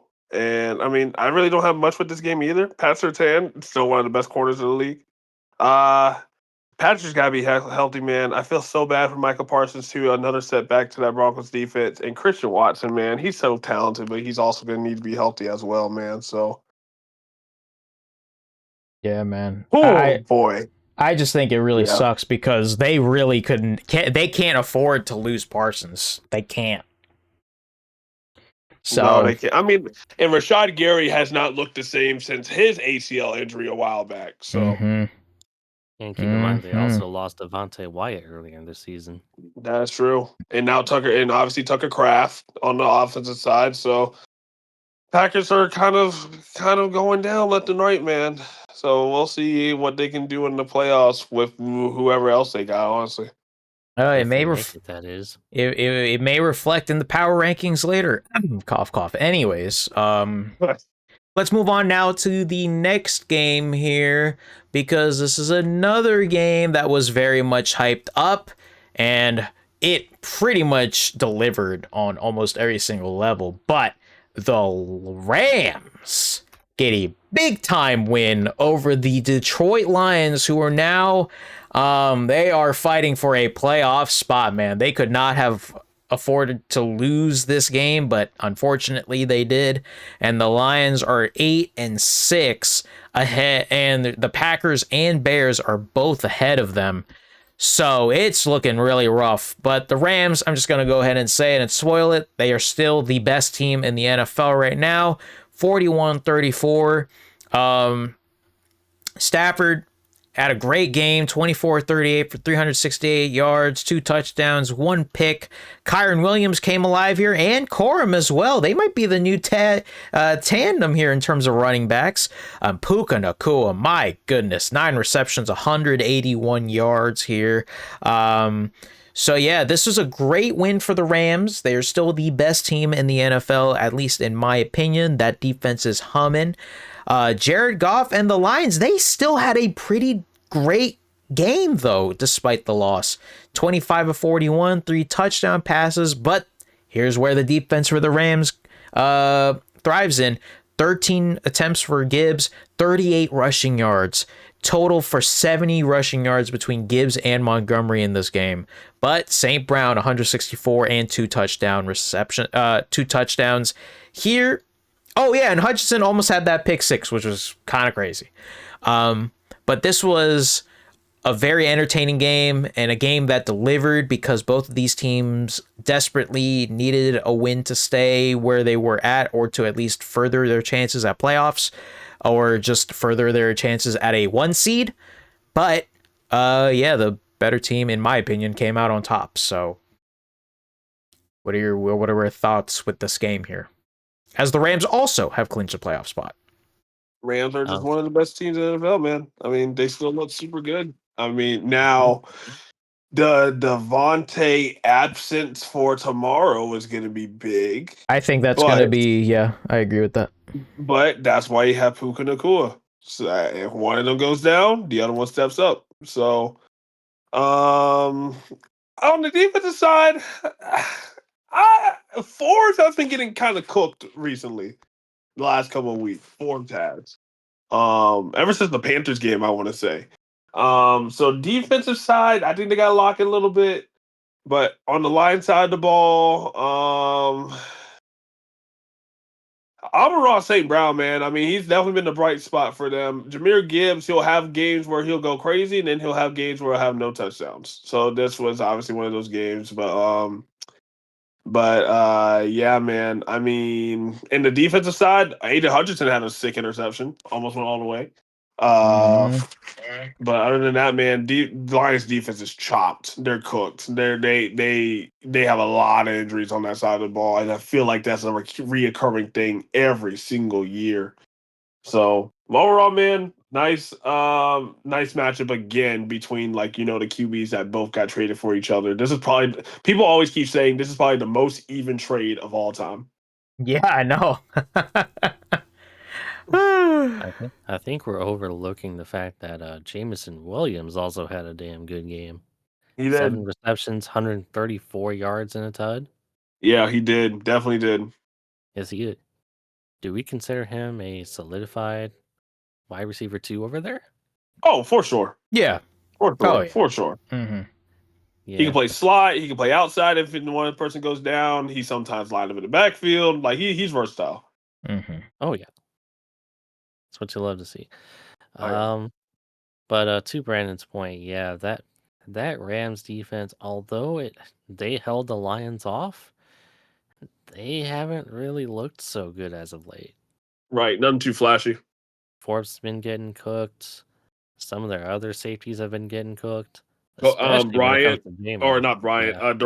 Durant has been kind of getting cooked a little bit on a couple Durant, plays. yeah. Oh, yeah. Mm-hmm. And we ain't talking about Kevin Durant, but that's for another sport. Yeah, and like Verse and Young, they are still like showing up, but they haven't been super explosive as they've been early in the season as well. Yeah. But to be fair, this Lions offense is tough to Yeah, stop. especially the Lions O line. Oh yeah. But they managed to stop Gibbs and Montgomery. And that was enough for them to win. Very true.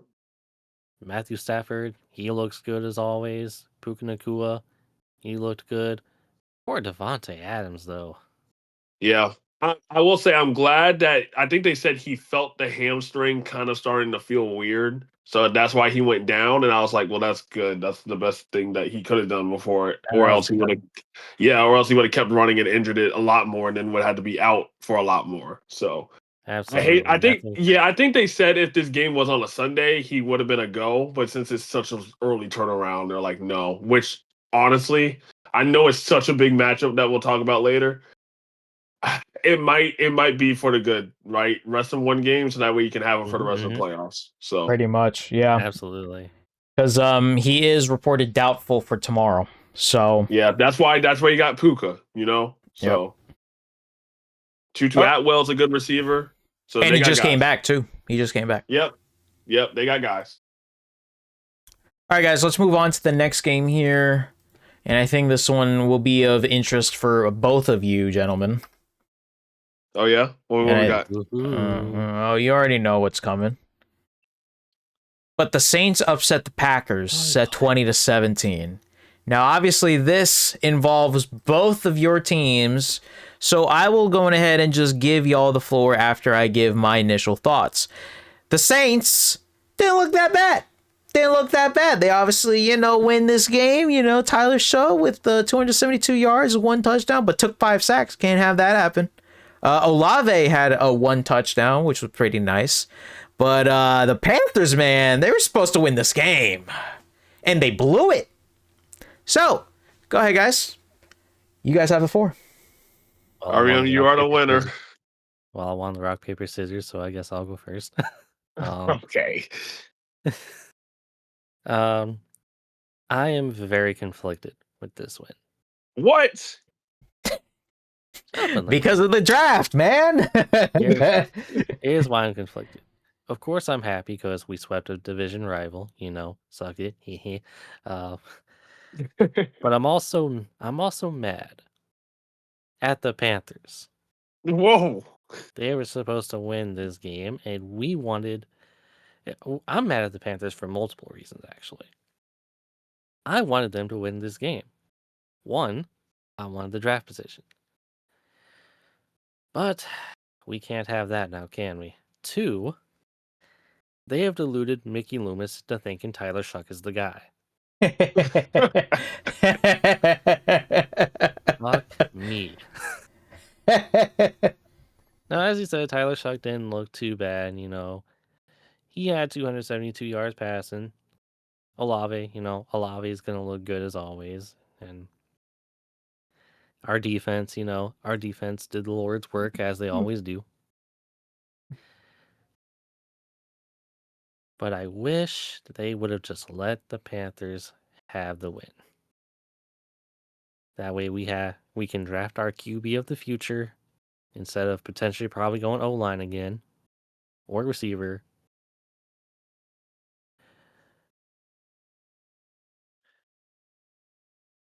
Hello? I mean, we got the win. That's Oh. all that matters. I mean, I think they're fighting for jobs at this point. We got nothing to play for. But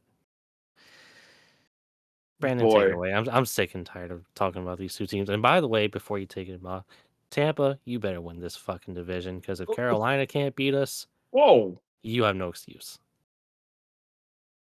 Well, remember when I said, remember early in the season, I was like, hey, I'm on the panic button and I'm off the panic button. Well, boys, I think we're back on that panic button.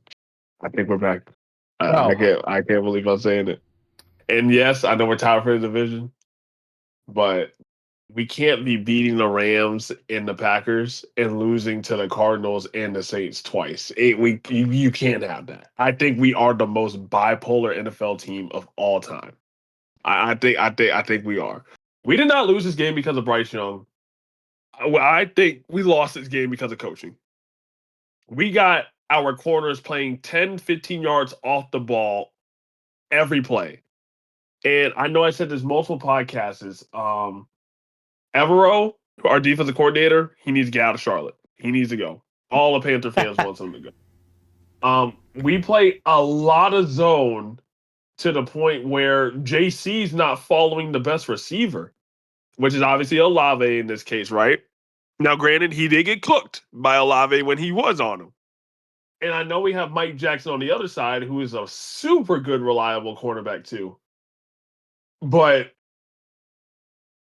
when we have predictable, like, cover ones, cover twos, predictable cover threes, sometimes cover fours, they can make these wide receivers, like, go open in the middle of the field because we got all these safeties and corners in the backfield, which opens up the middle of the field for so long. Because, for example, Juwan Johnson had a lot of big catches in the middle of the field. Y'all's running back Neal, I mean, he's a great backup back. Well, at least in this case, he was running for a lot of good places there. And then offensive wise, man, it's been bad. And the refs admitted that the McMillan catch should have been a first down, which was a huge missed call. It was literally a huge missed call. But yeah, man. I mean, I'll gotta give props to the Saints. The Saints played hard. Every time we do go to the dome, we do struggle. But Dave Canales, man, it's just and that's why I've been saying a lot of podcasts, man. It's the inconsistency. So I don't know what we're gonna get when we face the Bucks for the first time round, but we just can't have it, man. We got to be winning these games that we need to win. So that's my thoughts there. I'm a little bit worried. I'm not gonna lie. But we should have won that game and got the division, lead the division right now. Same. You guys should have won this game, man. We should have. We should have. Plus, you guys were up too. What are we doing? Yeah, we were up for a little bit. Yeah, y'all were up 17-10, and y'all just let us creep back in. Yep. How dare you? Especially the final drive. The final drive, Tyler Shough was moving down the field, which I will say, and I am a little bit mad at Tyler Shough, but granted, he did it a smart way. The play where Ransom could not let up and hit Shough, and he was like, and then Tyler Shough was like, yeah, to be fair, I kind of sold on that play to draw the flag. I'm like, oh, this guy, bro. The rivalry is just starting to heat back up like it used to, like old times now. So, so, but yeah, man. Other than that, we gotta beat the Bucks next week. We have to, and I know the Bucks have to beat us. but we had to take over this lead, man. So I'm a little bit worried, but I still got a little bit of confidence though. Fair enough. Any other thoughts before we continue? Because we are running a little bit late. No, No? I hate the Saints, but it is what it is. Look, man, honestly, whoever win the AFC South anyway, they're not doing shit. So, Oh yeah, and whoever was in the NFC South is going to be a one first round exit. So yeah, pretty much. All right, let's move on. Yeah, let's move on. Guys, the next game here involves the other side of the NFC, but it involves somebody coming back for the first time in 5 years. But the Seahawks ruined it. They win 18-16 against Phillip Rivers' first start in over 5 years. 18-16. Jason Myers is the GOAT for the Seahawks because without him, they would not have won this game. But yeah, man, look, the Seahawks are 11-3, but they don't feel like 11-3 to me, to be honest with you. But man, Phillip Rivers, though, he looked pretty damn comfortable, at least, kinda, sorta. That touchdown pass was pretty good. But after that, it was, So, 18 of 27 for Phillip Rivers' first start with 120 yards, 1 touchdown. He did get picked once, and he also got sacked once. But the Colts almost won this game when you really think about it. When you really think about it, they almost won this game, but they couldn't. Which pretty much diminishes most of their playoff chances because the AFC is kind of like there where the AFC wildcard is pretty much stacked already and they need more help, but that's besides the point. So yeah, the Colts almost won this game. The defense looked pretty dang good on both sides from both the Colts and the Seahawks, but the Seahawks get the win. But to be honest with you, this wasn't exactly a great win or comfortable win for the Seahawks because they had to win off of field goals. They couldn't even get into the end zone despite JSN getting 113 receiving yards. So what are our thoughts with this game and these teams moving forward? Because it's not that I'm worried about the Seahawks. It's just they're 11-3 for a reason, but it doesn't feel like they're 11-3. Yeah, this team is kind of cardiac, but then again, their fans are used to cardiac games like this. Yeah, But you can't really be cardiac against opponents like Old Man Rivers. Yeah. Seahawks defense is very good. Seahawks got a very good defense, man. I agree with that. I think the Colts defense is what surprised me in this game of how they were stopping a lot of what the Seahawks were trying to do when it came to driving down the field. This is the best they've looked in a while.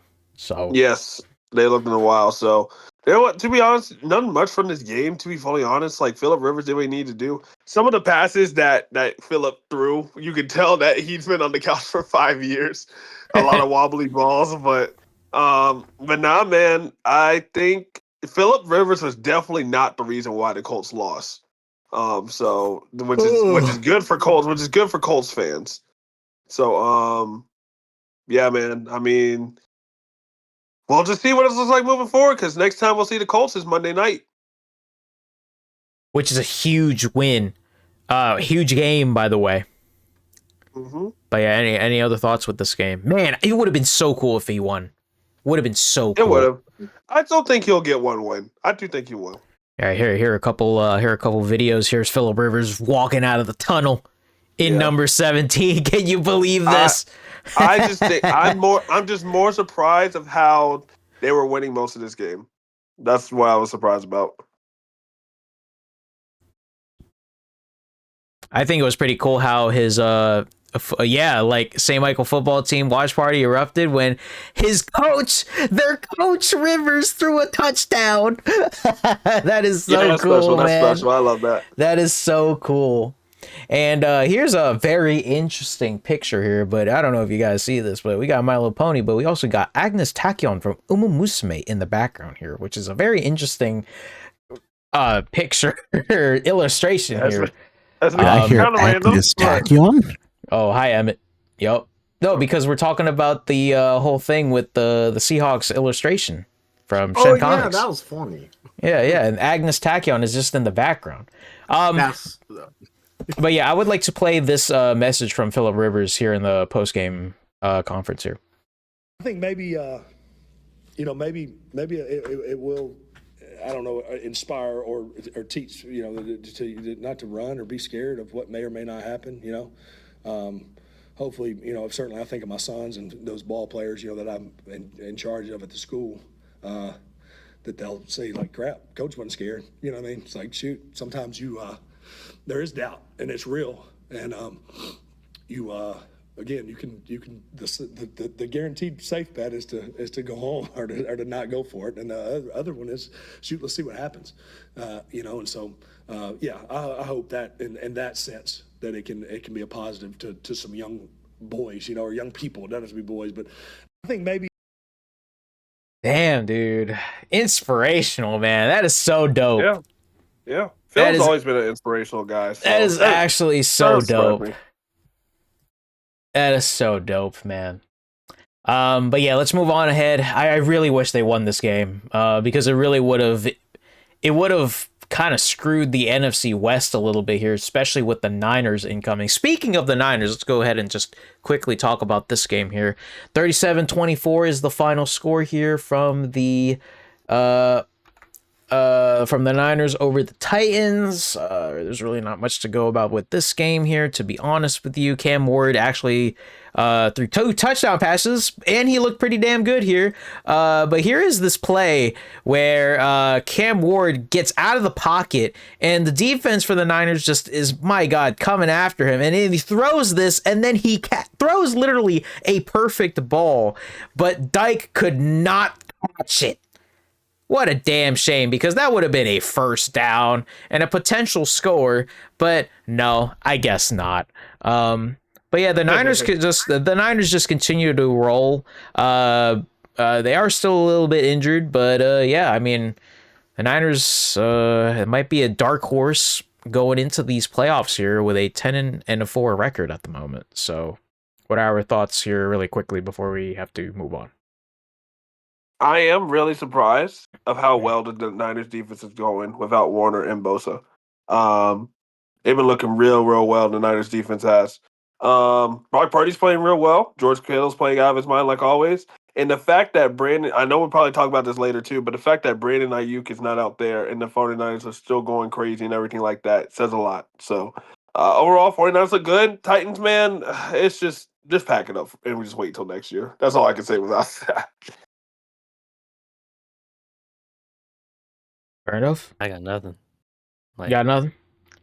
I got nothing. Like, San Francisco did what they needed to do.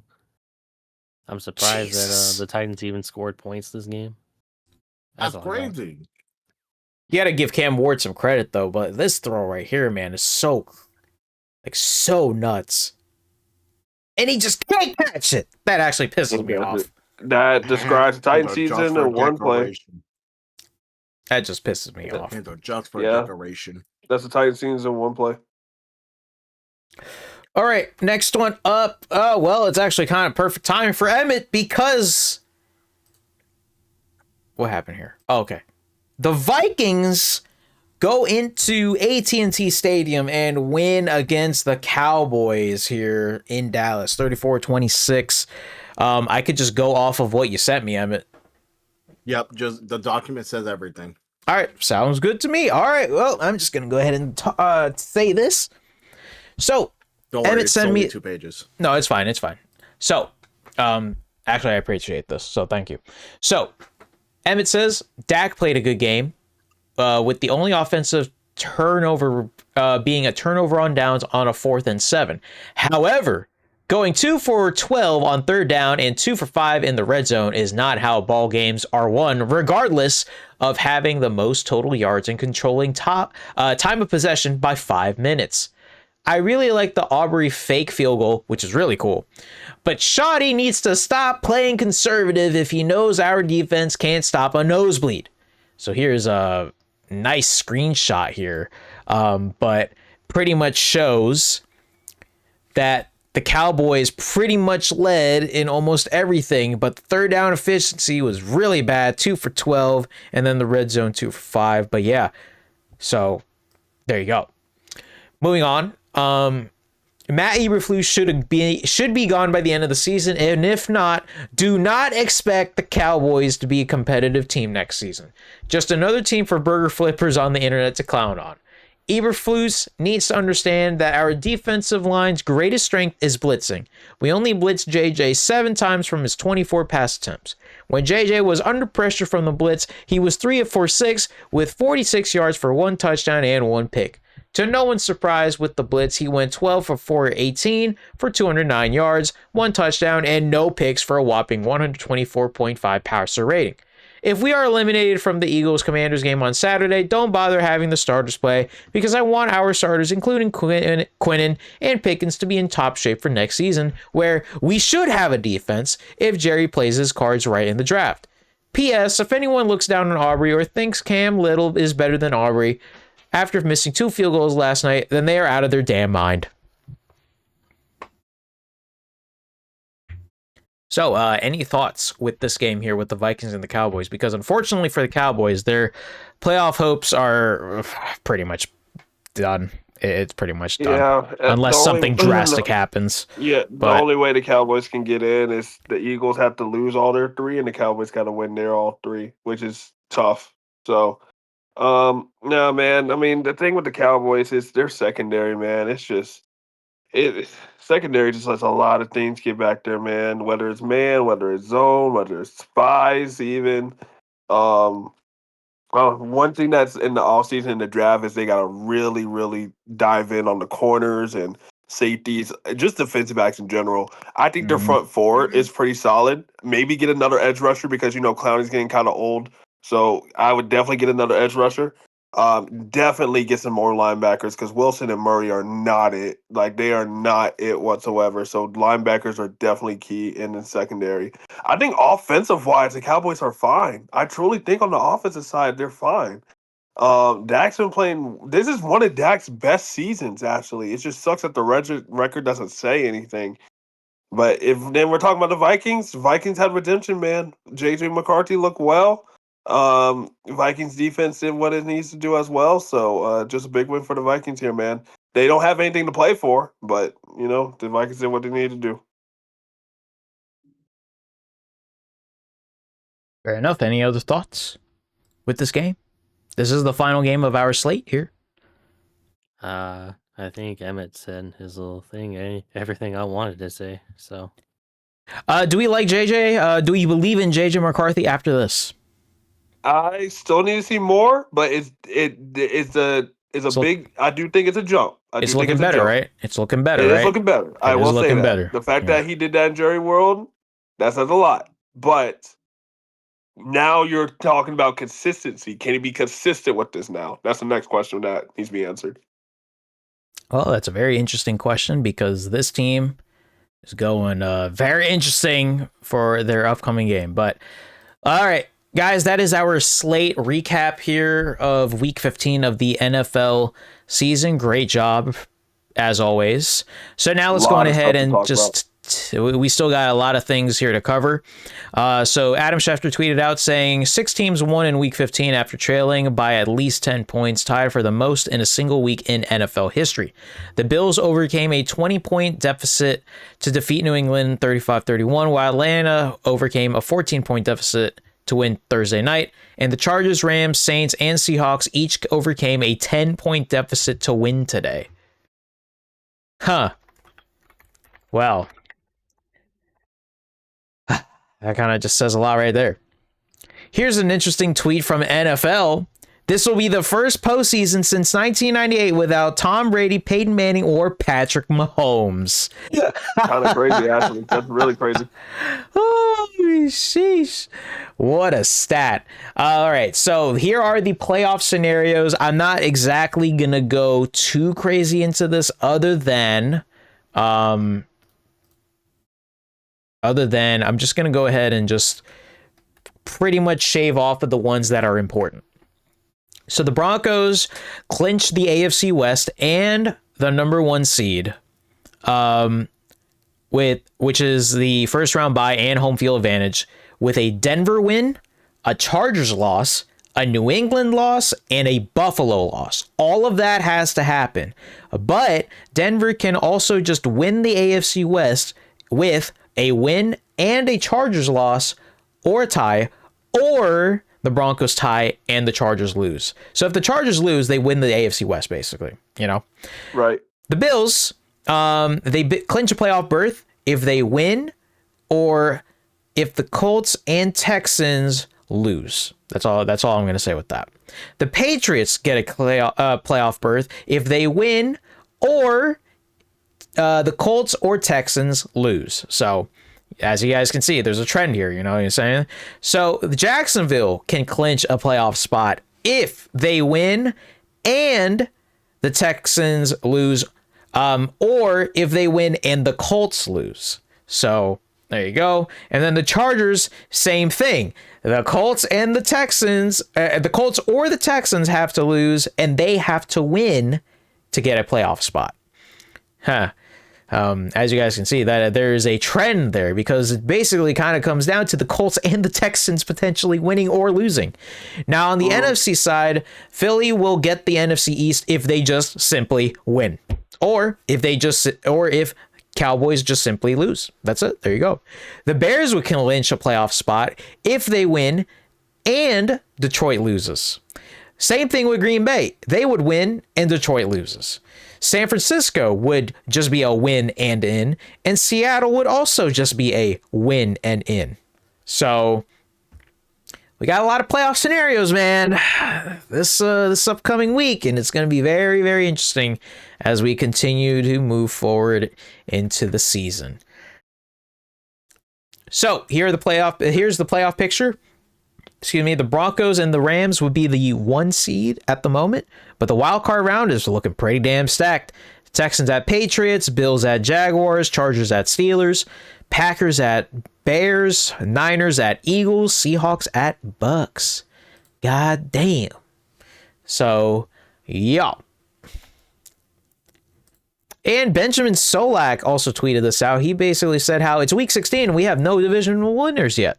Well, we will definitely have some this upcoming week, but yeah. Yep. So now let's go ahead and take a look at the Swift stories to know. We got to talk about a lot of injuries, man. A lot of injuries. Because just a lot of injuries, man. And it really sucks. It really, really sucks. Let me just go ahead and just respond to this.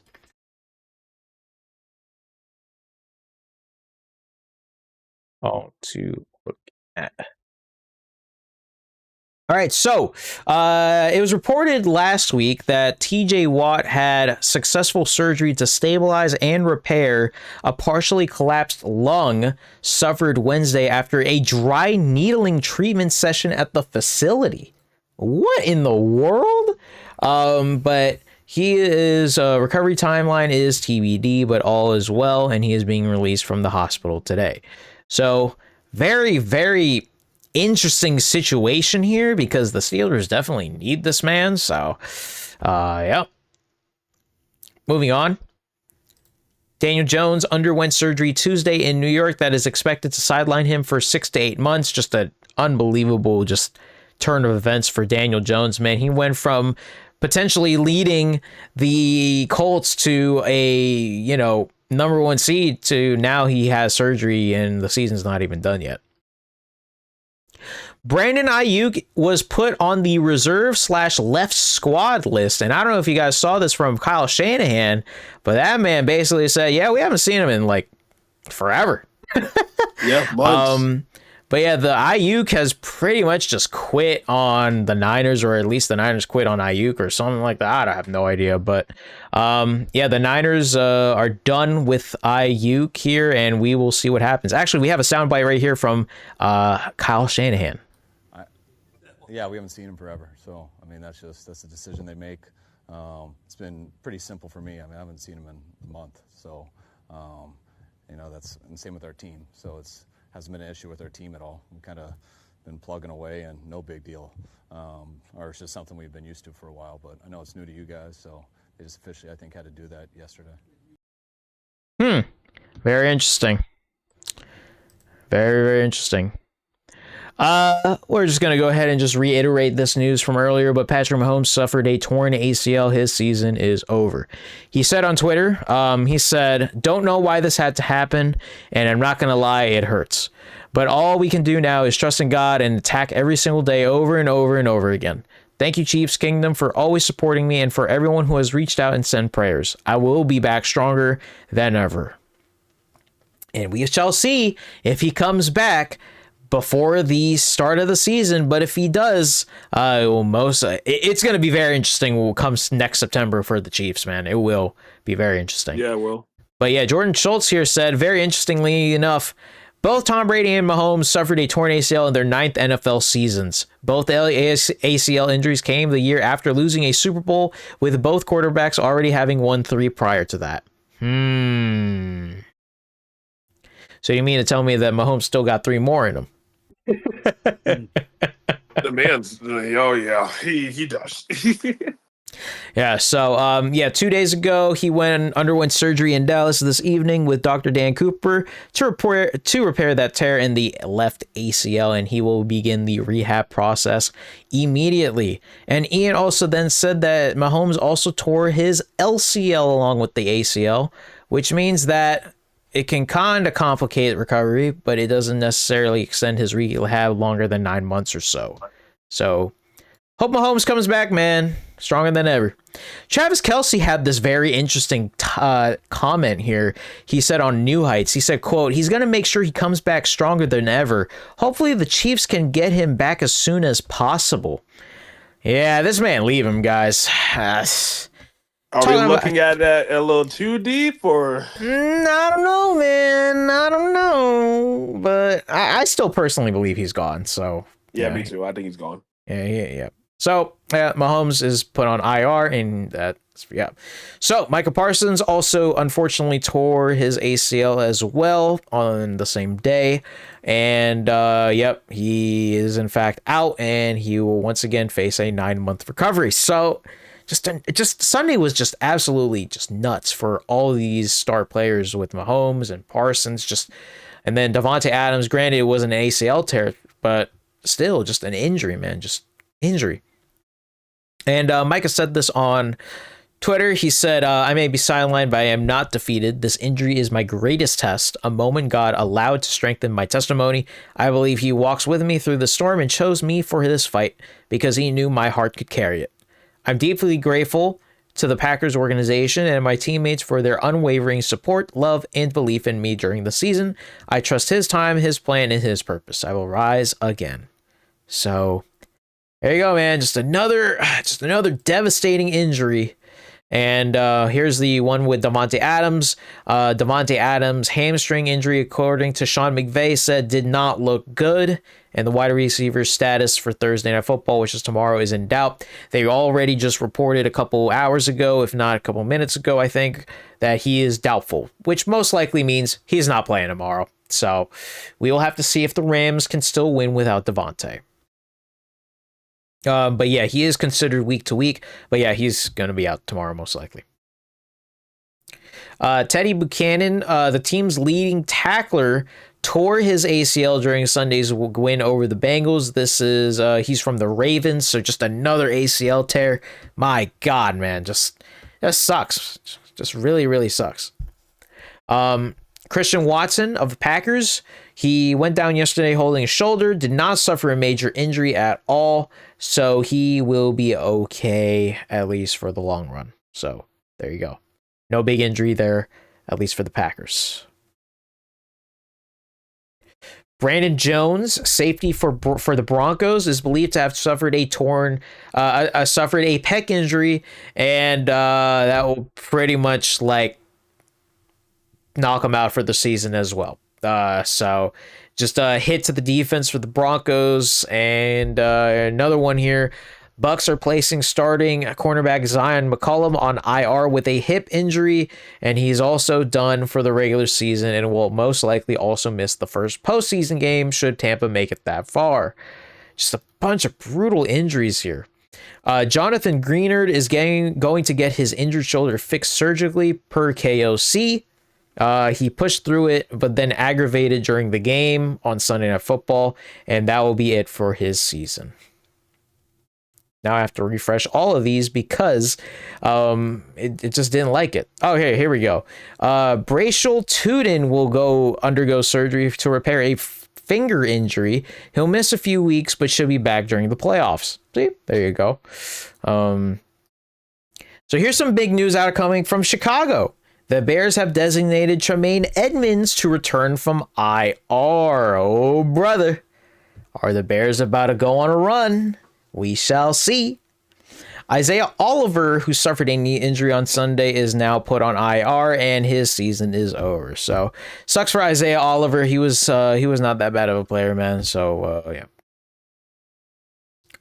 Marshawn Lloyd, whom the team was hoping to return this season for the Packers, apparently suffered another hamstring injury in recent days, and his return is now best delayed, if not derailed. I don't know how that happens, but there you go. So, yep. Let's see here. I got to refresh these. Sorry about that. Oh, and John Harbaugh apparently said today that Lamar Jackson was kept home today because of the flu. So it's not looking great for the Ravens, man. Now if he's I'm being sick. honest. Oh, yep. Now boy. he's sick. Oh boy. But now let's move on to some actual interesting news. Let's not interesting news, but like interesting as in, we don't have to talk about injuries. So the Jets have signed starting center Josh Myers for a 2-year, $12 million contract extension. A pretty decent signing here from what's his name? Oh my goodness. I completely forgot his name. Woody Johnson? No. Oh my goodness. I should know it. Oh, Muji. There you go. Muji. So yeah, not a bad signing here from Muji, because this is definitely what we need, because we definitely need some help and some depth and just some stability on that offensive line. So Zach Rosenblatt said the Jets get ahead of things with center Josh Myers. So now they have 4 of the 5 of their offensive line locked in for next year. Now they just need to decide who will be the LG, John Simpson, or AVT, who are both set to be free agents. But along with that Jets news, they have also fired their defensive coordinator and also terrorist, Steve Wilks. Whoa. Yup. Nope. No, I don't want to hear it. So yeah, the Steve Wilkes' defensive stuff and whatnot has completely just derailed the Jets defense and whatnot. So this is honestly coming. And if it wasn't going to happen right now, it was going to happen over the offseason. This is a very interesting tweet here from Josina. But she apparently said that a league source on the Jets head coach on Aaron Glenn firing Steve Wilkes, when you give up 48 points that easy, shit happens. I hate that for Steve Wilkes because he's a good dude. But between you and I, our linebacker play, which is has gotten worse. You lose Quentin Williams, you lose the element of inside pass rush. You have an undrafted rookie quarterback in there. We weren't expecting him to be Joe Namath, but obviously there's a disconnect out there with areas on the football from a preparation standpoint. At the end of the day, we didn't play well. It was all on Wilkes. He was the defensive coordinator for the Niners in the Super Bowl a few years ago and a former head coach. You just hate when this shit happens. Okay. That's a lot to say. Yeah, I wonder who said that. Because clearly that quote-unquote league source is coming from somebody within the team. But anyways. Right. Zach Taylor says Joe Burrow will continue starting for the rest of the season despite being eliminated from playoff contention. They have not given any consideration to sit him. Quote, you want to win, Zach Taylor says. Yeah, good luck with that, buddy. Yeah, he's not hurt, but, Yep. Well, with that being said, who is hurt? Jaden Daniels. Oh, God. Commanders have decided to shut him down for the final 3 games. I'm not going to go ahead and go too crazy with this, but he was not yet cleared, so yeah, he's going to be shut down. It just sucks for Jaden Daniels and all the Commanders fans, man. It does, but good decision. Like I said, no reason to keep him out there. Pretty much. Most sacks in the NFL season? We got Michael Strahan with 22.5, TJ Watt with 22.5, and Myles Garrett with 22. He is one away from history. He'll break it this week. Defensive Player of the Year, no doubt about it. Jets are releasing bum wide receiver Alan Lazard at his request. An intriguing wide receiver addition to the free agent market. Sure, intriguing if you can call it that. Anyways, Aaron Rodgers, welcome back. You're a wide receiver, buddy. The Rams transactions delivered Christian Alexander McVay. Congrats to Sean McVay's family because they have another baby boy. Hell yeah, let's go. Apparently, his wife went into labor right after the game. So yeah, congrats to the McVay family. Hell yeah.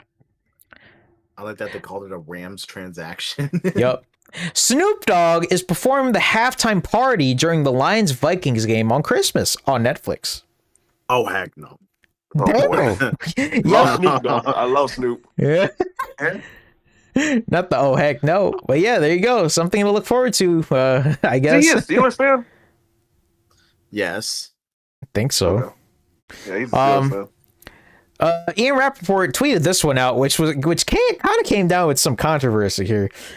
He said, it's been a challenging season in Las Vegas, but the Raiders have some success stories. Linebacker Devin White is a big one. He has emerged as potential comeback player of the year candidate in Patrick Graham's scheme as the 5th player in team history to eclipse 140 tackles. With 1 sack, White would join Demario Davis as one of the 2 players since 2019 to get 700 tackles and 25 sacks. And then it's so funny because people are roasting him in the comments section here saying, Ian, he's not even listed on the odds board for this award. It feels like this post came directly from his agent. He's also in a contract year. You're better than this. And then here's another one where someone asked, who has the most missed tackles in the NFL? And Devin White is at number 3. So this is a very interesting tweet here from Ian Rappaport. Yeah, man. There's a lot of talk right now. Very interesting tweet there from Ian. I love him, man. So here is what Mike McDaniel said before he benched Tua. The quarterback play last night was not good enough, and so for me, everything's on the table. And clearly, everything was on the table because they benched his ass. So there you go. Yeah. The Giants have claimed Patriots linebacker Caleb Murphy with number 1 in the claiming order. They have also waived Young Waku, which, well, damn. Gosh, man. The fall off win of Koo, man, is just, it needs to be studied. It does. I agree. With that being said, Phillip Rivers' NFL return means he snagged 5 more years of health insurance for his family of 10 kids. Yeah, Phil. Okay. It's probably why he came back. Yeah, I was gonna say. So yeah, actually, according to The Athletic in this People article, his health insurance benefits were due to expire in August 2026. So, hell yeah, Philip, let's go.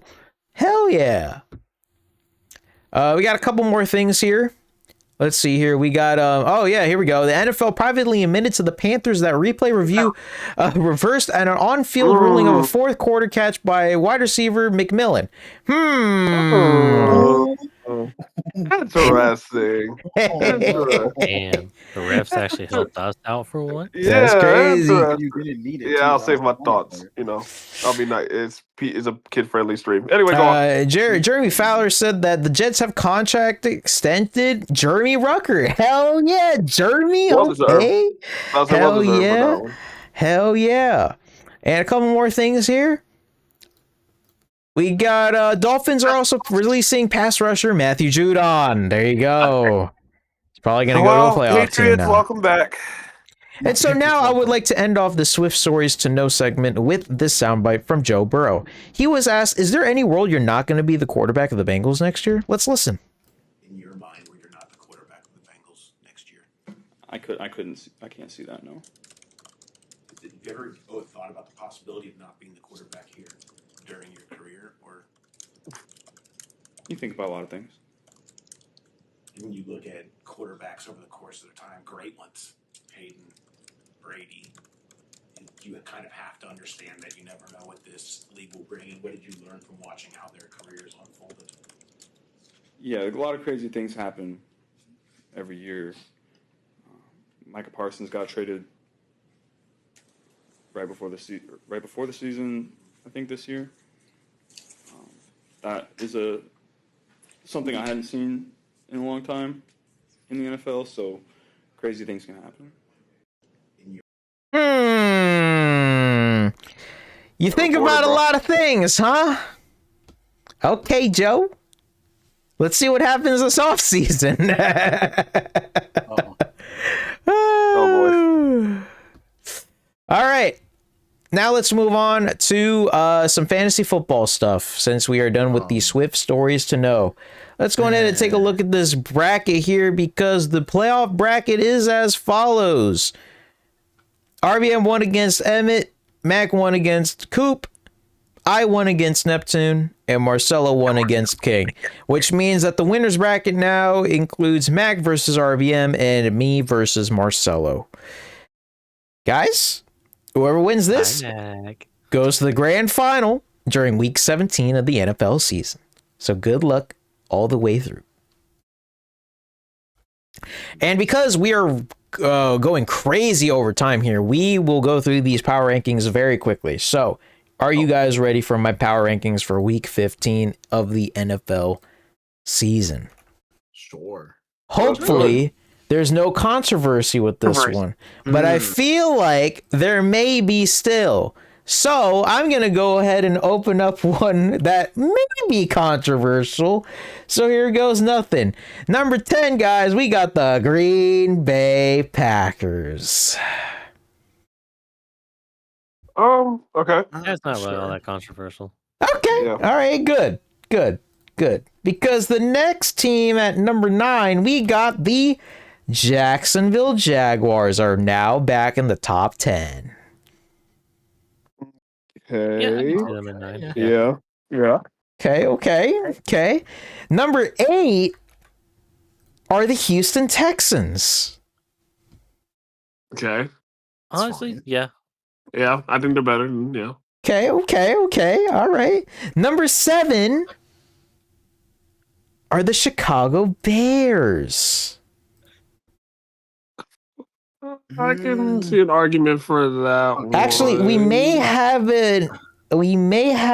an error, actually. No, number 7 are the Niners, actually. Number 6 are the Bears. There you go. Yeah. Okay. I would have put the Chargers at 7 personally, but okay. Chargers are like 11. Whoa. Well, actually, okay. Who's number 5? All right, number 5. Oh yeah, because we said Bears and 49ers. Number 5. Wait a second. Okay. Nope. Okay. Number 5, we got the New England Patriots.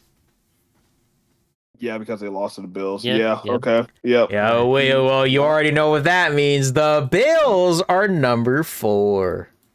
Yeah. Oh. Are they better than the Patriots? I think they're better than the Patriots, but are they better than the Bears? I think they are. Okay. Number 3. They're 4. Number 3 are the Seattle Seahawks. Yeah, I think I don't know about that. Haven't changed. That means number 2 and number 1. I believe this really isn't really a surprise, but the Broncos and the Rams are 2 and 1. Yeah, I agree. There you go. Not a bad list, LARLAR. You did pretty well this week. Okay, good. Let's take a look at the 2026 NFL draft order. Okay, the Giants are at 1 still, you know. Then the Raiders, Titans, Browns, Jets, Cardinals, Saints, Commanders, Bengals, and the Rams round out the top 10. The freaking Rams have a top 10 pick. Blame Atlanta for being Blame bad. Atlanta. Yup. But all I would say is we got the Giants, Raiders, and Titans all at 2 and 12. We got the Browns, Jets, and the Cardinals all at 3 and 11. Then the Saints, Commanders, and Bengals all at 4 and 10. It's so weird seeing Kansas City above the top 15. Yeah, I know, because Kansas City's at 12. Oh, my. All right. Well, let's see what happens next, guys. Let's see what happens next. With that being said, to end off, obviously, this episode, we obviously just do this, we do this all the time. But we have to go ahead and give our predictions for week 16. So let's go ahead and do that. So, here we go. Week 16 of the NFL season. We are almost done, which is kind of crazy. But who is winning tomorrow in this high-powered matchup? The Rams or the Seahawks? Rams. Seahawks. I'm going Seahawks. I'm going to go Rams. I'm going Seahawks. No Devontae Adams. Rams defense has been kind of iffy. Seahawks defense has been going up a steep. I got Seahawks here. Okay. Fair and enough. the rivalry uniforms. Fair enough. Fair enough. Eagles, Commanders. Eagles. Come man, I'm just joking. Eagles. Eagles. I wish it was the Commanders, but I have to. Fucking Eagles. Packers, Bears. This is the rematch. Bears. This is the rematch. And it's at home too. Bears at home. Give me Bears. With no Micah Parsons. And probably no Christian Watson either. I think I'm going to go Bears as well. Bills, Browns. I think we'll be fine. Bills, Browns, Bills. I'm going Bills. You know what? This is the upset of the week. Give me Browns. Whoa. This is the biggest upset of the week. Myles Garrett gets his sack. Give me the Browns. Upset of the week right here. Whoa. Oh no. Trust me, Myles Garrett will get the sack record just in a loss to the Bills. This is my upset of the week. That'd be funny if they win, but I don't know. It'll be loud in Buffalo. Chargers, Cowboys. I'm going my boys. I don't care. Lou, this is hard. I'm not gonna lie. I might go them. I'm leaning Chargers here. It's just that Cowboys defense, man. It's iffy. I mean, Emmett said it earlier himself. They can't stop a nosebleed. Give me Chargers. Yeah, I'm gonna go Chargers here by like a field goal. You know what?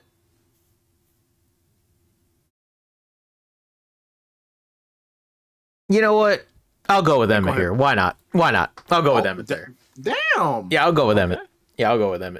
All right, Chiefs, Titans.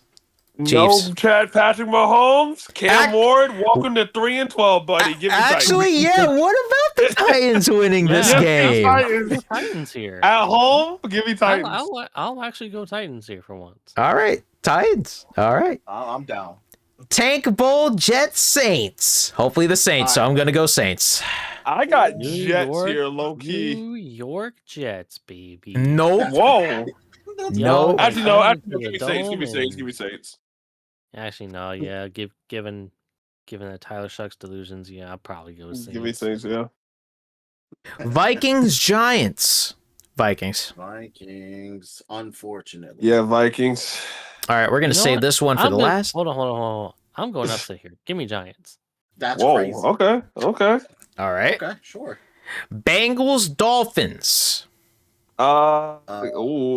Tua's bench, so Quinn Ewers, Burrow still playing. Go Bengals. Go Bengals. Yep. Go Bengals. Oh, that's a good one. Jaguars, Broncos is a big test for Jacksonville, but I'm gonna go Broncos. I got Broncos here. I'm a believer. Give me the Broncos. Falcons, Cardinals. Falcons. You know what's funny? Wait, actually, I'm going Cardinals. I picked the Cardinals like the last 4 times, bro. Give me Falcons. Yeah. Who fucking cares about this? Let's just go on ahead and just pick. Let's pick the Cardinals. Why not? Let's see what happens. All right, Steelers Lions. Hopefully they will lose this game, but I'm gonna go Lions. This is a sneaky game right here. Give me Lions. I'm going Lions. Steelers. Ooh. If I'm out, he's got to be out too. Aiden Hutchinson about to sack Aaron Rodgers 10 times. Give me Lions. All right, Raiders, Texans, Texans, easy. Texans by 50. All right, That's Patriots, Ravens, Sunday Night Football. Patriots. I'm going Give Ravens. me the Ravens. Yes, give me the Ravens. I'm gonna just go Patriots, man. I don't know. I got Ravens. That's it. I'm fully confident. I'm going Ravens. All right. And Niners, Colts, because this game is pretty much going to decide a lot of things here, man. If the Colts lose this game, a lot of people are in. If the Colts win this game, their playoff hopes are still alive. Colts are wearing their Indiana night uniforms actually at night, so give me the 49ers. That's crazy. I'm going Niners. Man, screw that. This is Rivers' first start in and home. Go Colts. Let's go. Oh, Colts. that'd be funny. Let's go Colts. In terms of the score, 35, total points. 35. I'll go. It's gonna be low scoring. I'll go 40. How about that? There you go. I'll go 27. Dang. Oh my god. Nobody's winning that one. I think the Niners win 14-13. Oh my god. Fair enough. And chat, everybody, that is going to do it for this episode. Whoa. You missed an important one. Oh, you missed the cut. Good one there, guys. Good one there. Because, yes, we still do have the Bucks Panthers. Who wins it? Because remember, who wins this goes and leads the AFC South. This one's such a toss-up, bro. One is a 1 o'clock game for one, which is an advantage for us. We are wearing black helmets. We have throwback end zones and our throwback logo. I think health-wise, I think we should be good to go with majority of our players. And Bucks-wise, I know Mike Evans is going to show out, Chris Godwin and Buka, but give me the Carolina Panthers by a safety. Keep counting. That's crazy. I'm gonna go Panthers. Panthers. I'm gonna say keep pounding your head against the wall because the Bucks are winning. Whoa, that's cool. I'll go Panthers. I don't think they'll shit the bed like they did the previous week. So, and we're at home. We're at home too. So that's true. That is at home. Never mind. Give me the Panthers. Brandon, you better not lose this game. If we lose, bro, we're cooked. Oh, if you lose, you're done. You're done. It's over. It's over. We're cooked. You're done. All right, guys, and that is going to do it for this episode of Talking Football with LARLAR. Thank you guys so much for watching. Now, there is just a little bit of a heads up before we end this episode. Because next week is Christmas and the week following is New Year's Eve, there is a good chance that your podcast or that this podcast is going to be recorded and streamed next Tuesday for at least the next 2 Tuesdays, pending. I'm not quite sure yet. I'd rather not go with no episode, so we will try to work things out in regards to the next 2 weeks because of the holidays. So just keep that in mind. We will most likely do these episodes on Tuesday instead of Wednesday, so that means you will most likely, if we do have it Tuesday, then you guys will get this episode Wednesday on YouTube. So just a heads up with that. With that being said, thank you guys so much for watching and listening, and we will see you guys in the next episode of Talking Football with LARLAR. And this is the most wide open the NFL is going to be, so let's enjoy it while we can. Bye-bye. Good job, guys. Let's go. That was a lot to talk about. Oh, man, dude. That was a lot to talk about. There was a lot to talk about there. Lots to talk about. But we did good. We did. So now I'm seeing King's message. He deserves to be benched. Oh yeah, yep. So yeah, there you go. Now, in regards to the stream, I will not be